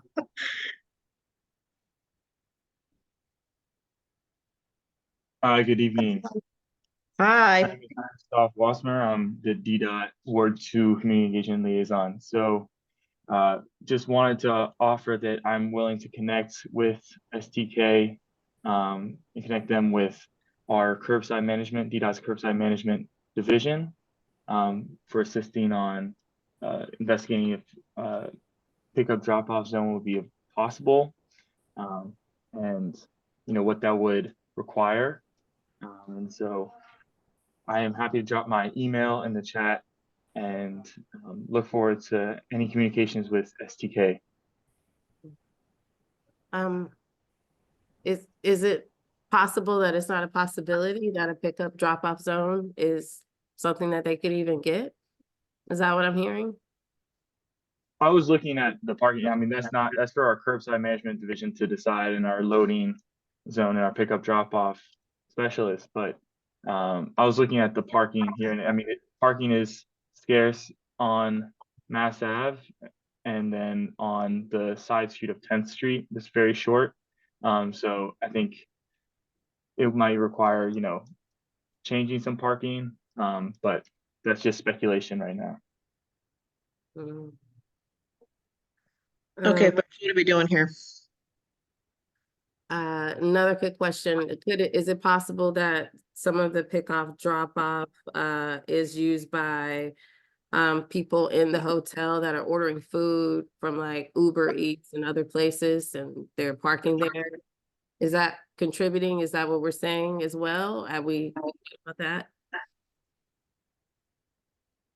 I don't know if Commissioner McCarty has any insight. Oh, yeah. You don't That know. that could be very plausible, and in which case, or the drop-off pickup zone we're talking about would be perfect because it would help everybody in that situation. We should probably get with Mary about this as well, because it could be bigger than just STK contributing to this, you know, is where I'm at. And you know, because if we get restaurants to fix this and it's still an issue, we can no longer, you know, just put it on right. But we also want to hold everyone who is involved accountable. So gosh, I mean, I don't want to is there an amendment that can be made to make this work? Or conditional? I don't. Do you want to go over the options, Commissioner Padro, again? Sure. So, you know, the recommendation that came from the committee was that the commission, you know, support a substantial change application so that the change in hours, you know, can take place, conditioned on STK filing an application with DDOT for a pickup and drop off zone on the 10th Street side of their physical location, and that they would remove the signage, the exterior signage that is promoting the takeout and pickup option. Commissioner Padro, this is Alex Tobolsky. Can I just interject very quickly? Sure. And maybe you were going to get there, but an option that, you know, I thought we never talked about removing the takeout carryout signage. In our view, I don't think that makes a lot of sense. But applying for a pickup drop-off zone does make a lot of sense. And I'm not sure if there's also an option, you know, to condition this on filing the application for a pickup drop-off zone and not condition this on taking down the signage, because that's important to us. And again, you know, like Commissioner Barry said, there really is no evidence that this has solely to do with us. There's a hotel there, and we know the valet does not allow for Uber Eats and DoorDash to use the valet area or the drive-in for that purpose. So they could very well be contributing to that. And you might be coming to the wrong source. So, I mean, we are a good partner here, and we're not going anywhere. And despite what happens, you know, tonight, I have a phone, and I'll pick up the phone with Christoph, and I mean, I think regardless of what happens tonight, we're still going to go ahead and apply for the pickup drop-off zone because I think that makes sense. But I think conditioning this on taking down our signage is unreasonable and unfair and unjust because there's no information or relationship with the issue that's happening and us, if that makes any sense. Well, the only point here, though, Mr. Spolsky, is that your council, you know, accepted the provision and didn't say that that was something that was subject to review by you. So that's the basis of the recommendation to the commission, is that those two prongs be met. So now, if the commission chooses not to, you know, require those 2 points, well, then that's another matter. But well, what's on the table right now is the recommendation from the committee.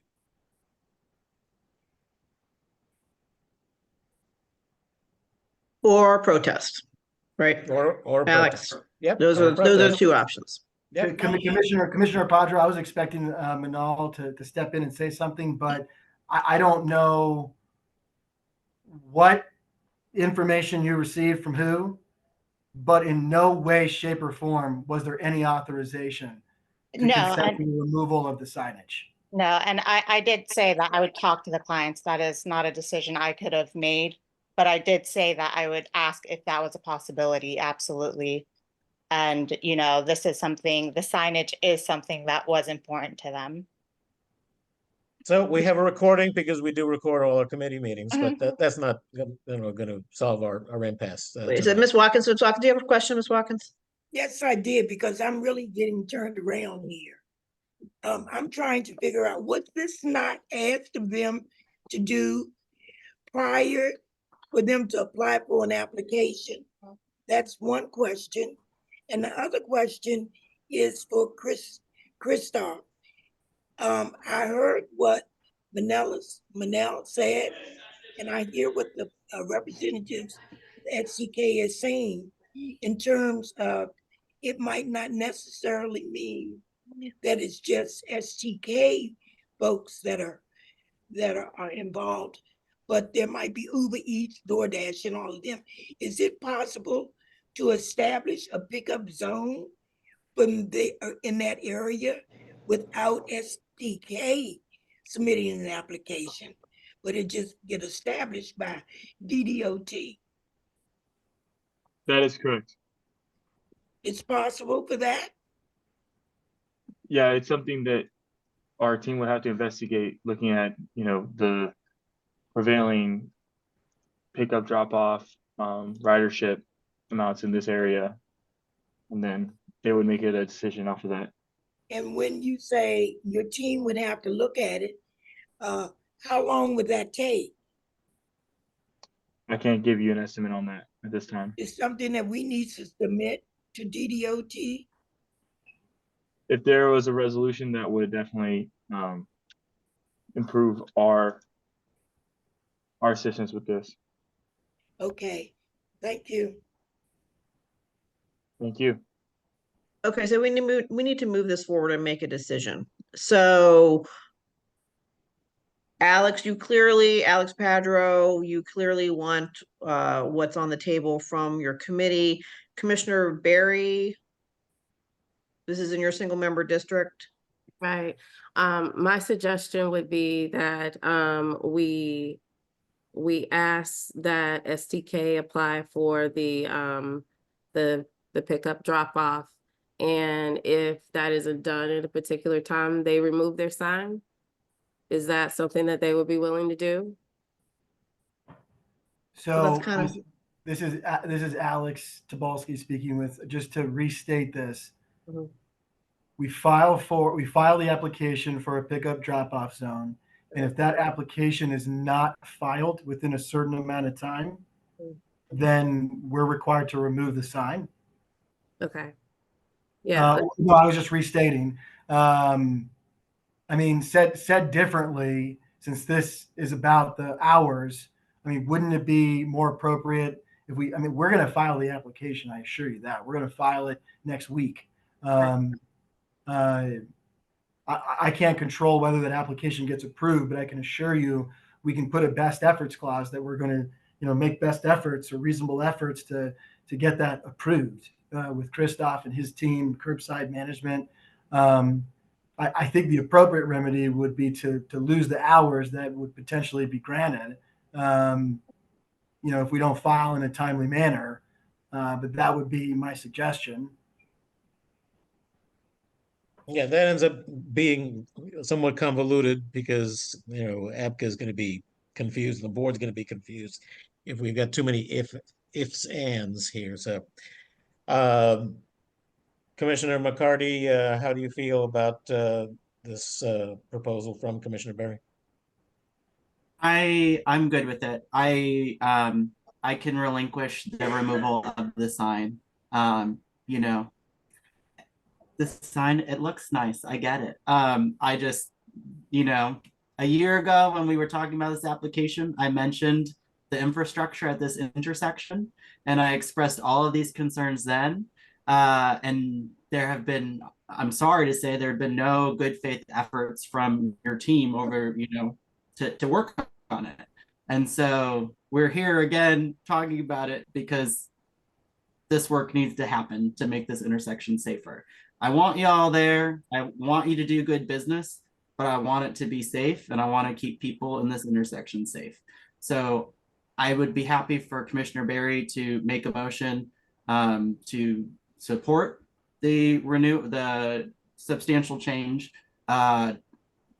with the precondition that you're going to file by end of next week. And Christoph is on here again, I talk to Christoph very often, so we will know what progress you've made. I want to be clear on that too. Okay. Okay. How does STK okay with that? Commissioner McCarty, Commissioner Berry, absolutely, and we appreciate that. And I just assure you that it was not for not wanting a mitigation of any issues that may have been present in this intersection, and perhaps it was just an issue of not really having the education about this pickup drop-off zone. So I live in Denver, Colorado. Our headquarters are in Denver, Colorado. I wish I had visited the space and got to meet with you guys, in person at some point, and other folks, and maybe I would know a little bit more about the community and about the pickup drop-off zone and the intersection. I can assure you that I will make this a priority tomorrow to get the materials ready to send to Christoph. I will not hesitate. I will not wait till Thursday of next week. I will make progress immediately. Okay. Okay, so with that said, I move that ANC 2G support STK Steakhouse 901 at 901 Massachusetts Avenue Northwest, request for substantial change, request for change of hours of operation, sales, service, and consumption, entertainment, and carry out and delivery for retailer Class C restaurant, based on the condition that they file for a carry out and delivery drop-off lane by the end of next week. Friendly amendment, it's technically a pickup and drop off Pick up and drop off, yes. zone. Friendly Pick up and drop off zone. Got it. Friendly amendment accepted. I'll second it. Another one. She said, Class C, isn't it a Class A? No, this is a Class C. It's a Class C, CR. Okay, got you. Okay, do I have a second? I second it. Okay, Commissioner Padro seconds. All in favor? Aye. Aye. Ms. Watkins? I'm too confused about it, so no, I'm not voting. Are you no, or you can abstain no. too? You're a no. Yeah. Okay, so motion passes 5-1-0. Okay. Thank you, Thank you, everyone from Commissioner. STK. We'll send off that letter. Thank you.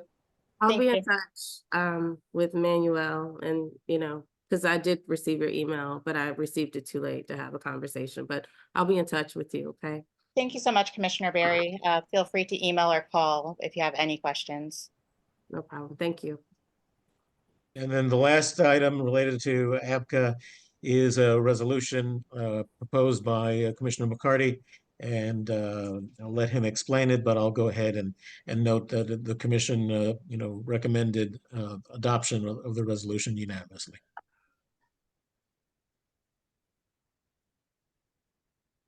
Thank you, Commissioner Padra. Sorry, I'm trying to move people off the thing too. Okay, so we're clear. So hi, everybody. I also want to thank the ABCL committee for passing this resolution out of their committee unanimously last week. For most of my constituents, they're very well aware that there's a lot of there's a severe lack of transparency and accountability when it comes to ABCA complaints. One of the issues I've advocated for with ABCA and with the mayor's office for quite some time is adding in more mechanisms to provide transparency and clarity to complainants and residents who have concerns about the operating procedures of ABCA licensed establishments in their neighborhood. Most folks here, I'm sure, have used 311, and when you file a 311 request, you get updates. You get updates when you get comments, you get updates when you get filed, and you get updates when your ticket is closed. And my resolution kind of mirrors that process in which I want to make sure that any constituent or complainant in the District of Columbia receives adequate notifications regarding their complaint before ABCA. So currently, and I've been testing this for the past 2 months, ABCA's rolled out a new online complaint system, which was supposed to provide added clarity and transparency to the complaint process for residents. While I appreciate that there is an accessible form for which to submit complaints, you get absolutely nothing when you submit a complaint. And so when you think about the fact that unless you remember to screenshot your complaint number, you'll never have that complaint number and you'll never be able to track that complaint again unless you FOIA. And as commissioners, we may be more used to FOIA-ing or using the Freedom of Information Act to obtain information from our agencies, but that is really an undue burden for the average resident or constituent. And we simply cannot expect complainants to have to go through the arduous process of filing FOIA requests every time, you know, their quality of life is disrupted due to the operations of an ABCA licensed establishment. And so my resolution, which I'm going to pull up on the screen right now and share, really focuses on 4 key parts to increase transparency and accountability. Number 1 is providing an automatic email confirmation. So clearly stating that every complainant, when you file that complaint through ABCA's online portal, you should get a confirmation email, including your complaint number, as well as an overview of the next steps. Number 2, complaint status update. So anytime your complaint is triaged or moved in ABCA's system, the complainant should also get a notification. For example, when they triage a complaint for inspection and send out an inspector, the complainant or resident should know that their complaint is being taken seriously and being investigated by ABCA. Third, comment notifications. I have been dismayed over the past couple of months to FOIA ABCA and see cases closed with comments, and I did not even know that they were closed. I would have loved to talk with those ABCA folks and ask them what the heck they were doing, but I couldn't because, you know, you got to wait for FOIA for 2 weeks, and then your case is closed, comment added, and you know nothing. Last but not least, number 4 is that ticket closure notification. So complainants and residents deserve to know when their ticket is done, no matter the resolution, whether you know, a violation was found, an investigation occurred. We all deserve to know the status of that complaint. And so I present this resolution to our commission, and I move that Advisory Neighborhood Commission 2G.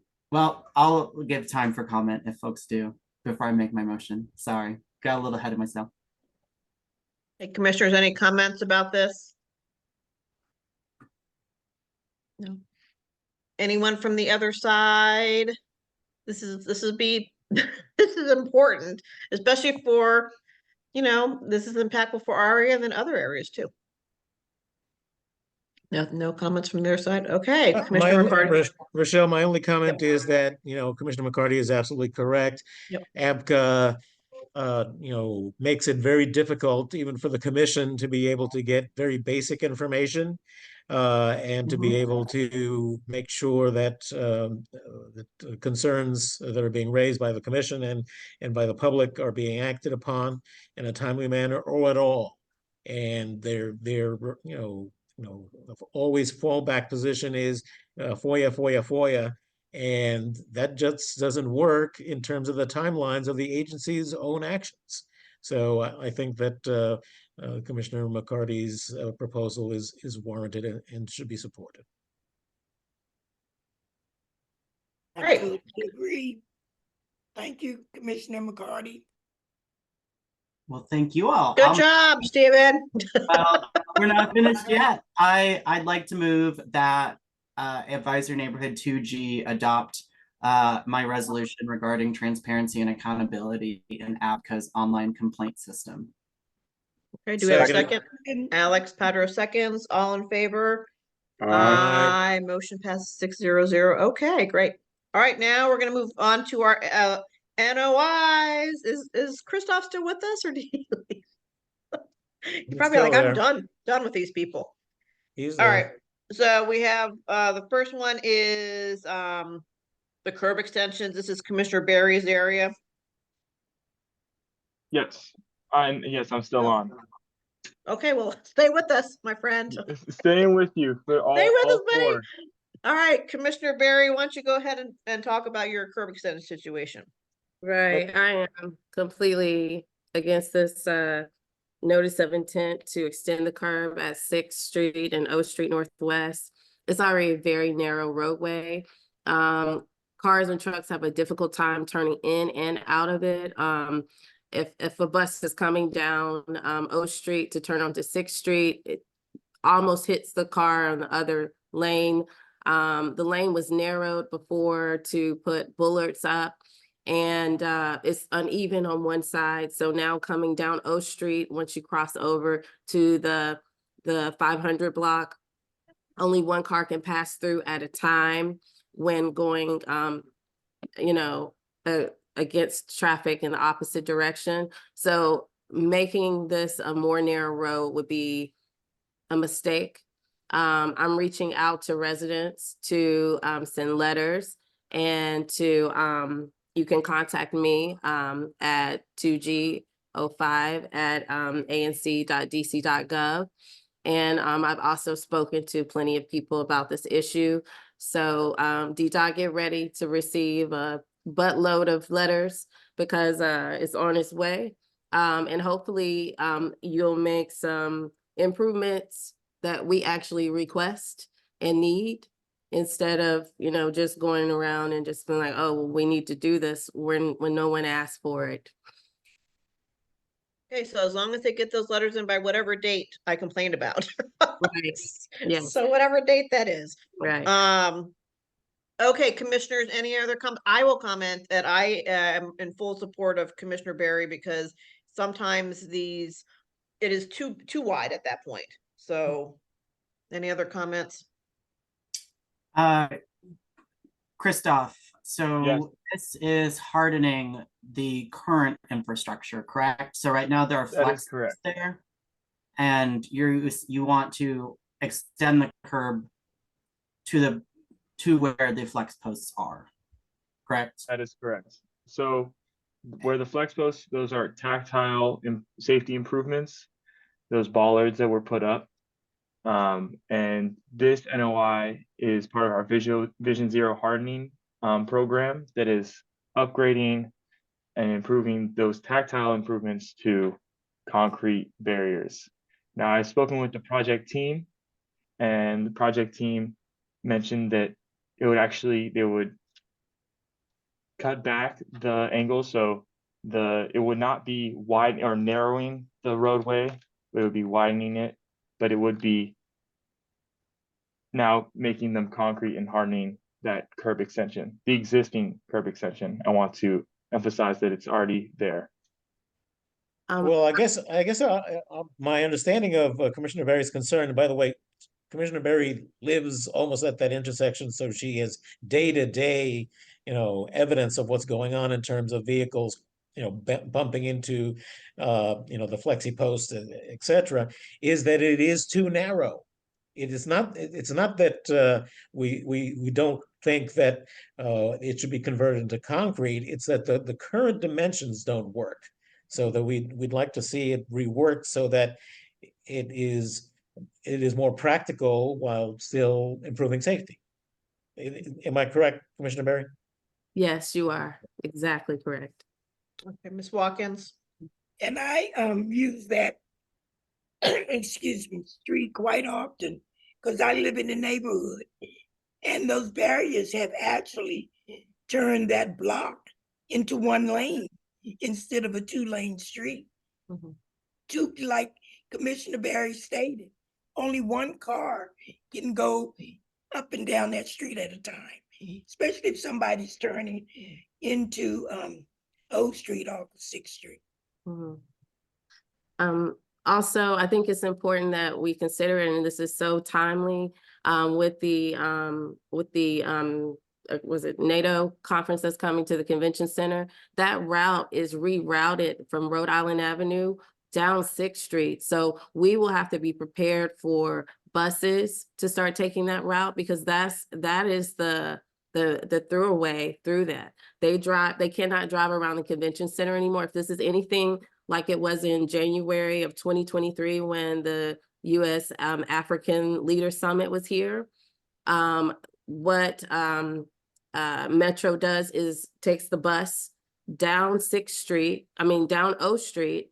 And also when you guys have constructions on New Jersey Avenue, you also reroute traffic through there. So this isn't just a residential street that you are narrowing. You use the street as an alternative route for buses and when we have huge events like this, and we're right next to the convention center.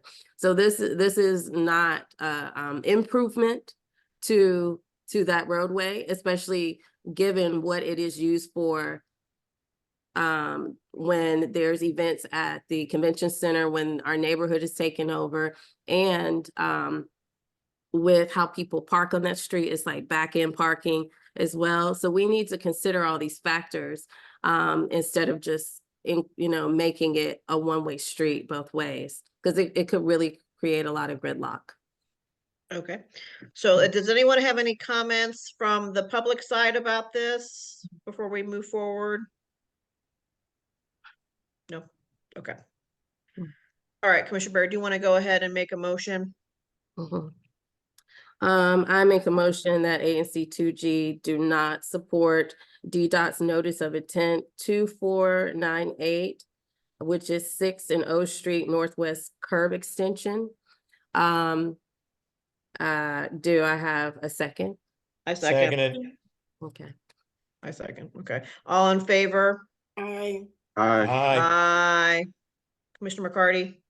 I'm an abstention on this one. He's abstaining. So 6-0-1. Okay, I'm sorry, 5-0.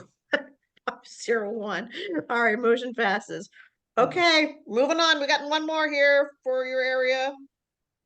Commissioner Barry. Oh, is this This is you? Is this you? Who's this? Is it you? Watkins, 6th and Q Street Northwest? 6th and Q. Is Is Ms. Watkins? Yes, it's Watkins. Watkins. Okay. She's muted. Go Commissioner ahead, Ms. Watkins, you're Watkins. muted. 6 and Q Street Northwest. Yes. I haven't seen that resolution. No, it's an NOI that we were battering around. So this is the Commissioner McCarty, can you bring it up on the screen? Do you have a second? Yes, please do. Okay. And ahead of you. This is where they're talking about the wheelchair ramp. Oh, yes. Okay. I'm sorry, I did not. I'm not prepared for this. I'm really not. Well, this is when we got an extended, so it's all, we just have to vote. And what was the change of date, Christoph, do you remember? May 23rd. May 23rd. Right, Chris, that's still valid, Christoph? That's still valid, correct. Okay, great. And I'm happy to discuss this. This helpful. Would you please, real quick? Yeah, of course. So this was done by our signals team, and these are just signal improvements, and then also improvements to the curb, and then also the ramps there, and then also the implementation of a no turn on red sign for the north and eastbound approaches to 6th and Q Street Northwest. Now, I will mention that 6th and Q Street Northwest is heavily used by students that are getting to Seton Elementary, and I've heard this is an important issue for that PTO. And so any improvements at 6th and Q Street are welcomed by the Seton community, Councilmember Pinto's office, and then DDOT as well. So what we're really looking at the improvement of streetlights and pavement markings, is that correct? Yes, and also the implementation of a no turn on red sign. Oh, great. They've noticed that a lot of vehicles will turn quickly on to Q Street from 6th Street. Yes. Okay, so I really want to do a resolution, I guess. No, we're just gonna support this, support it or not support it. This. We don't have to write anything. Yep, this is Right, all okay. support or not support. Definitely. I mean, I'm familiar with the area and I see exactly what the quick summary of what's what's being done. I definitely support it, and I ask that the commission support it as well. Okay. Any other concerns from the commissioners or from the public about this?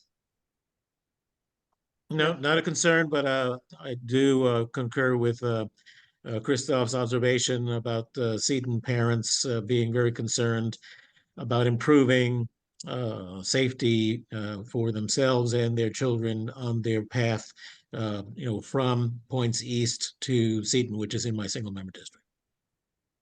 Thank you. Okay. All right. Ms. Watkins, do you want to go ahead and make a motion? Nope, you're on mute. Muted.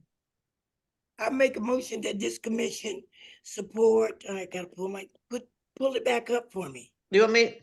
Yeah, would you do it? Would you do Okay. it for me real quick? All right, I'll do it for you real quick. How about this?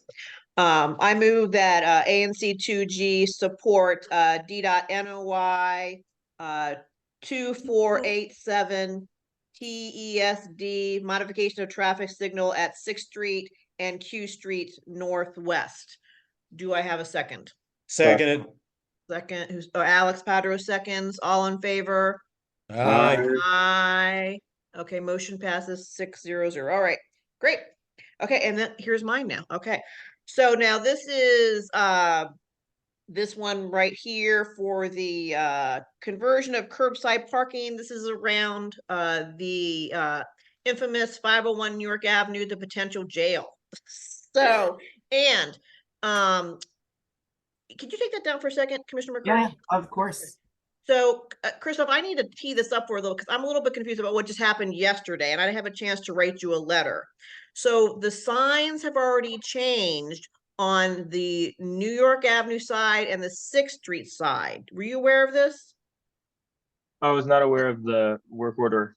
Well, there's something weird going on, and all of a sudden there has been some no right, what are they called? No right turn signs? What are they officially called? No right turn on red. Well, I don't know. All of a sudden I walked and I was like, hey, what are y'all doing? They were like, what? And they were like, who are you? So let me tell you what they'll give me 1 second. So they said, yeah, so now it's talking about no standing or parking anytime. And then they're also talking about except police and emergency vehicles. So what is going on there on the New York Avenue and the 60s side? So now there's no parking, but the premise of the NOI is to have paid parking on those two sides. That's my understanding as well. I'm not So why familiar do we with waste- what the changes. Okay, so my point is, and I'm gonna send you an email, is why are we wasting money on some signs that aren't gonna be relevant? I was like, what I are y'all hear doing? you. I hear you. I'm not familiar with why these signs were installed. Well, I I guess think it was recently. actually, I think it was a pre-thought, but this is only conspiracy theory. Yeah, because this NOI has not been, the NOI comment period has not finished. The work orders have not gone out for Well, this NOI.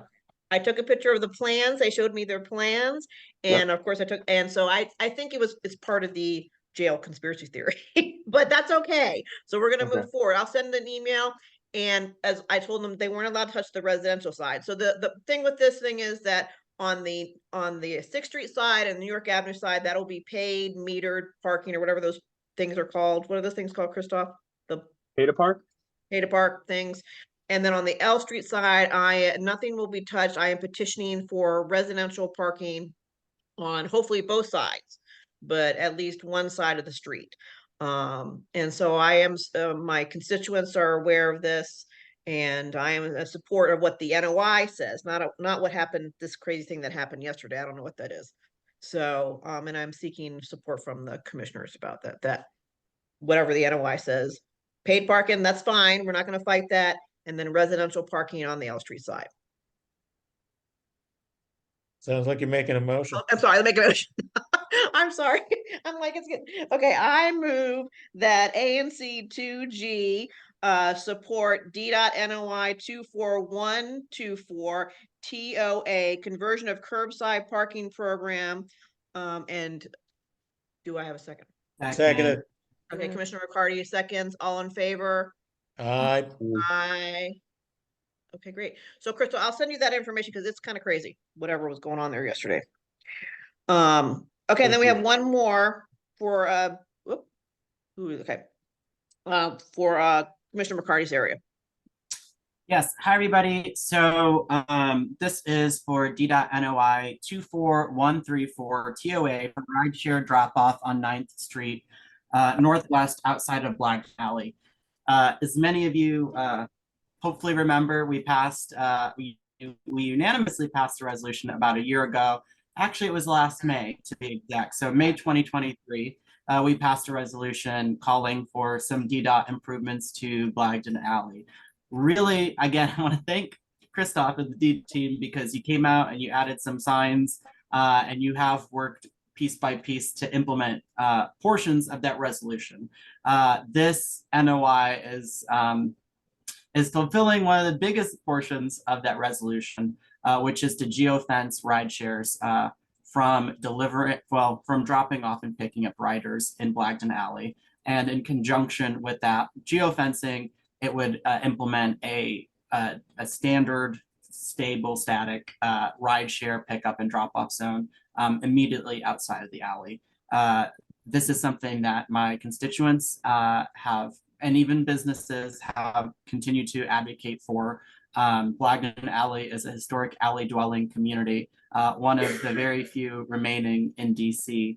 And so it simply was never designed to be a throughway for traffic of the nature. You know, we're excited to have our beautiful murals and restaurants and businesses in Blagden Alley, but the infrastructure is not meant to have troves of rideshare drop-offs occurring during peak hours. And it has gotten, so bad during peak hours that, rideshare drivers have gone to no outlet areas and literally backed into business patios because they can't get out, right? And so it's not a safe place for the ride shares to occur. It's caused damage to property, and it's also a nuisance to neighbors. And so I have gotten overwhelming community support. In fact, a lot of constituents were like, thank you, we've been waiting for this for a very long time. Businesses have support as well because, Blagden Alley is much more enjoyable to patronize when you're not dodging getting hit by a car.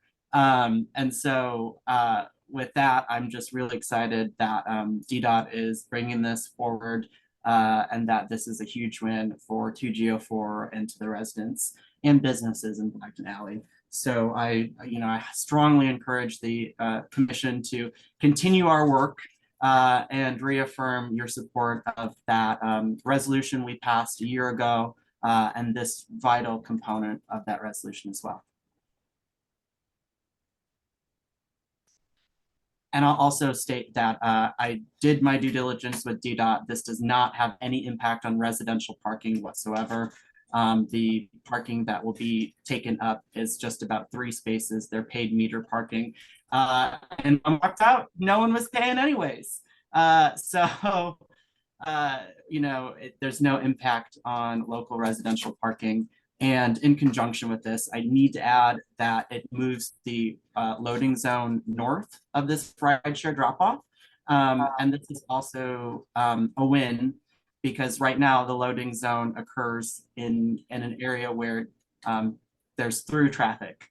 And so this actually will create a zone in which there's the bus stop all the way on the north side of this block. Then there is the loading zone, and then there is the rideshare pickup and drop off. And so even moving the loading zone up is a huge win because that will give trucks actual space to pull in easily off of the intersection instead of one further down where they may be sitting in traffic or may have to try to maneuver a truck to try to park, right? Because when they have to do extra work, they usually pull into the alley, and that's also what we're trying to avoid. So again, I want to ask my fellow commissioners to support me and my constituents in support of this NOI. Want to do a little motion? Yes, of course. Wait, do we have any questions from anyone on the other side or the commissioners? No. Okay. Awesome. I move that Advisory Neighborhood Commission 2G express its support to DDOT for NOI 24134 TOA for rideshare drop-off on 9th Street outside of Whiteton Alley. Second. Okay, Commissioner Barry seconds. All in favor? Aye. Aye. Motion passes 600. Okay, great. Thank you, Commissioner McCarty.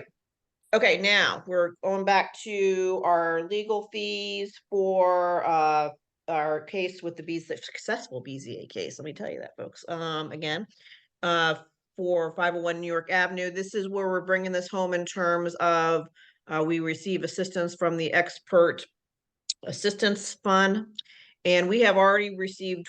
We haven't received the money yet, right, Tony? But we have been approved for $5,000, and we will be submitting for the rest.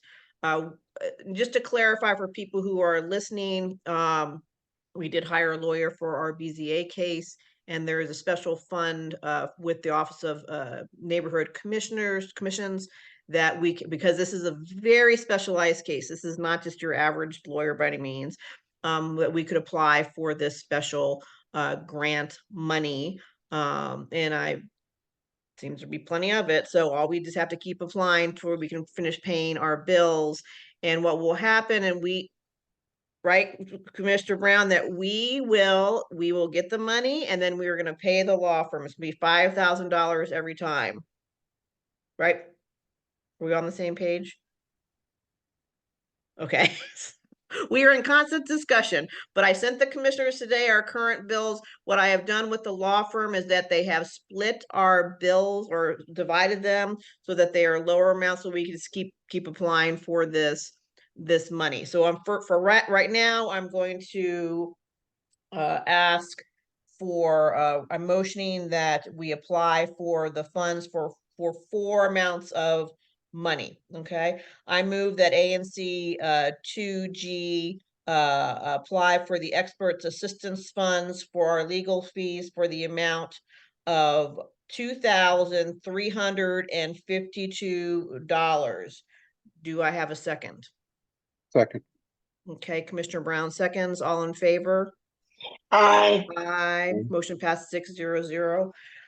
I move that ANC 2G support the application for the Experts Assistance Funds for our BZA case for 501 New York Avenue for the amount of $3,168. Do I have a second? Seconded. Okay, Commissioner Watkins seconds. All in favor? Aye. Aye. Mr. Barry? Okay, motion passes 600. I move that ANC 2G supports the applications for the Experts Assistance Funds for the 501 New York Avenue case for the amount of $3,696. Do I have a second? Seconded. Okay, Alex Powder seconds. All in favor? Aye. Aye. Motion passes 600. I move that ANC 6G support the application for the Expert Assistance Funds for the 501 New York Avenue legal case for the amount of $3,936. Seconded. Second. Alex Powder seconds. All in favor? Aye. Aye. Motion passes 600. And when we get to Tony's part, then I'll move to do motions for the actual check writing. And we're not going to send these checks at once, but we just have to have the motions. Go ahead, Tony. Your floor is yours. Okay, that was the most difficult part of the budget, sir. For the month of May, we had an opening balance with FVC Bank in the amount of $4,169.59. For the Zoom meeting, we have an expense of $100.69 for the April 2nd meeting, but there was a subsequent credit of $20.14. I didn't get that receipt. Okay, so I don't know if there is a receipt. So let's explain that. So now this Zoom that we are on now is the government Zoom account. So no more will be paying the Zoom. So I need to look for that, Tony. I don't know if there is one. $20.14. Okay, so I'll have to, okay, so I'll reach out if I have to reach out to Zoom or something, because there is that. That Okay, was just supposed to, want and to that did document. happen. It was supposed to happen, so it did. Okay. All right. In addition to that, we've had 4 checks to clear, $50, $275 twice for Karen Yaley. We did make a payment to the attorney firm for 501 in the amount of $804, and we had a check to clear for $79.18. There are no other outstanding checks. We did receive an allotment for the first quarter in the amount of $4,011.43. Total amount that we have available right now is $6,617.15. I do have one expense that would be I move to approve the payment to Karen Yaley for the incurred expense for note taking and web maintenance in the amount of $275 for the month of May. Seconded. Okay, Alex, seconds, all in favor? Aye. Aye, motion Aye. passes 600. Do you have those receipts from that Uber from 2 months ago? No, Remember we talked about that? no. Send those to me so we can get Okay, that. so we'll do that next month. I don't care. That's fine. That's fine. And right now we're up to date. Okay, so then let's Mm-hmm. let's do the motions for the, even though we're not writing the checks now, we're Right, I far. understand. We gotta get the money that, so we do have, when we do get the money, we write the checks to and our lawyer is aware of this is happening. Okay. I'm sure they find it a little odd, but there it is. Yeah, one other thing, there was a note that came from OANC. They're having a problem with the system. Seems like entries are being entered twice. I don't know what's going on. It's been brought to the attention of the systems administrator. They're working on getting that straight. So Was that today's email that I saw? yes. Okay, all right. Okay. Okay. So do you want to do the motions for the checks, or should I? You can do. Okay. Okay, let's see. I move that ANC 2, do you say write a check? How do you do? What do you say? I can't remember. Do you say write? Payment. Okay. I move that ANC 2G approve a payment of $2,352 for I don't have the what's the law firm? Legal fees Legal fees for the 501 New York Avenue. For 501 New York Avenue, but I forgot for the name of the firm? Donahoe. Man, Themac. Let's get it right. Let's start over. This has gone on too long for Commissioner Niagara. Okay, I got it. Donahoe, Themac, and Miller, PLC. Themac. Mm-hmm. And Miller. PLC. Let's start over. Okay. Mm-hmm. Okay. Say it again. What's my thing again? What do I say again? I remember the phrase. I move that ANC 2G approve the payment in the amount of 200,000. Okay, I'll do it. Okay, I move that ANC 2G approve the payment to Donahoe, Themac, and Miller PLLC for the 501 New York Avenue legal case for the amount of $2,352. Second. Okay, Commissioner Brown seconds. Friendly amendment, hopefully. Okay. Subject to receipt of the grant from OANC. Right. Okay, I take that friendly amendment. Okay, all in favor? Aye. Aye. Okay, I move that ANC 2G approve the payment to Donahoe, Themac, and Miller PLLC for the 501 New York Avenue legal case, subject to receiving the grant, and that the amount is $3,168. Second. Okay, Alex Patter seconds. All in favor? Aye. Aye. Motion passes 600.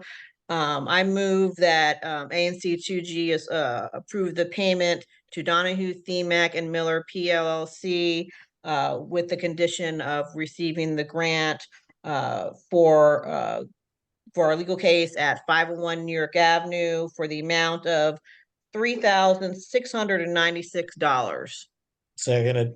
Okay, Alex Pedro seconds, all in favor? Aye. Aye, motion passes 600. And lastly, I move that ANC 2G approve the payment to Donahue, Themac and Miller PLLC, subject to receiving the grant money,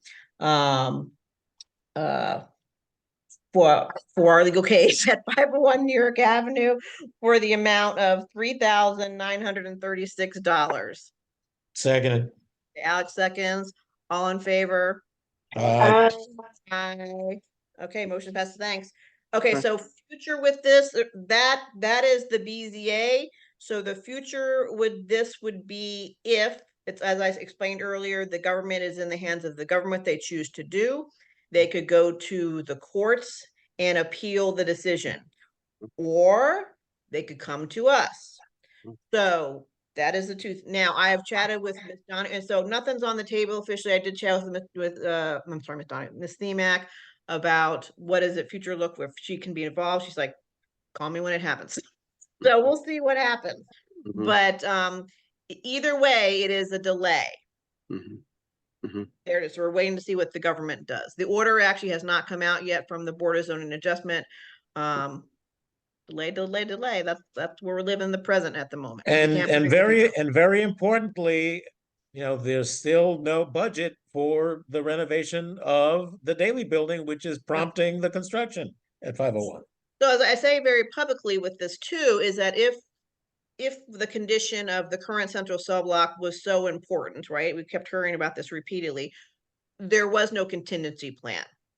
So this has now been delayed for God knows how, especially if they go to the courts, right? That there was no plan B. So in my mind, that's not that important then, right? This can't be that bad. So Also, there it is.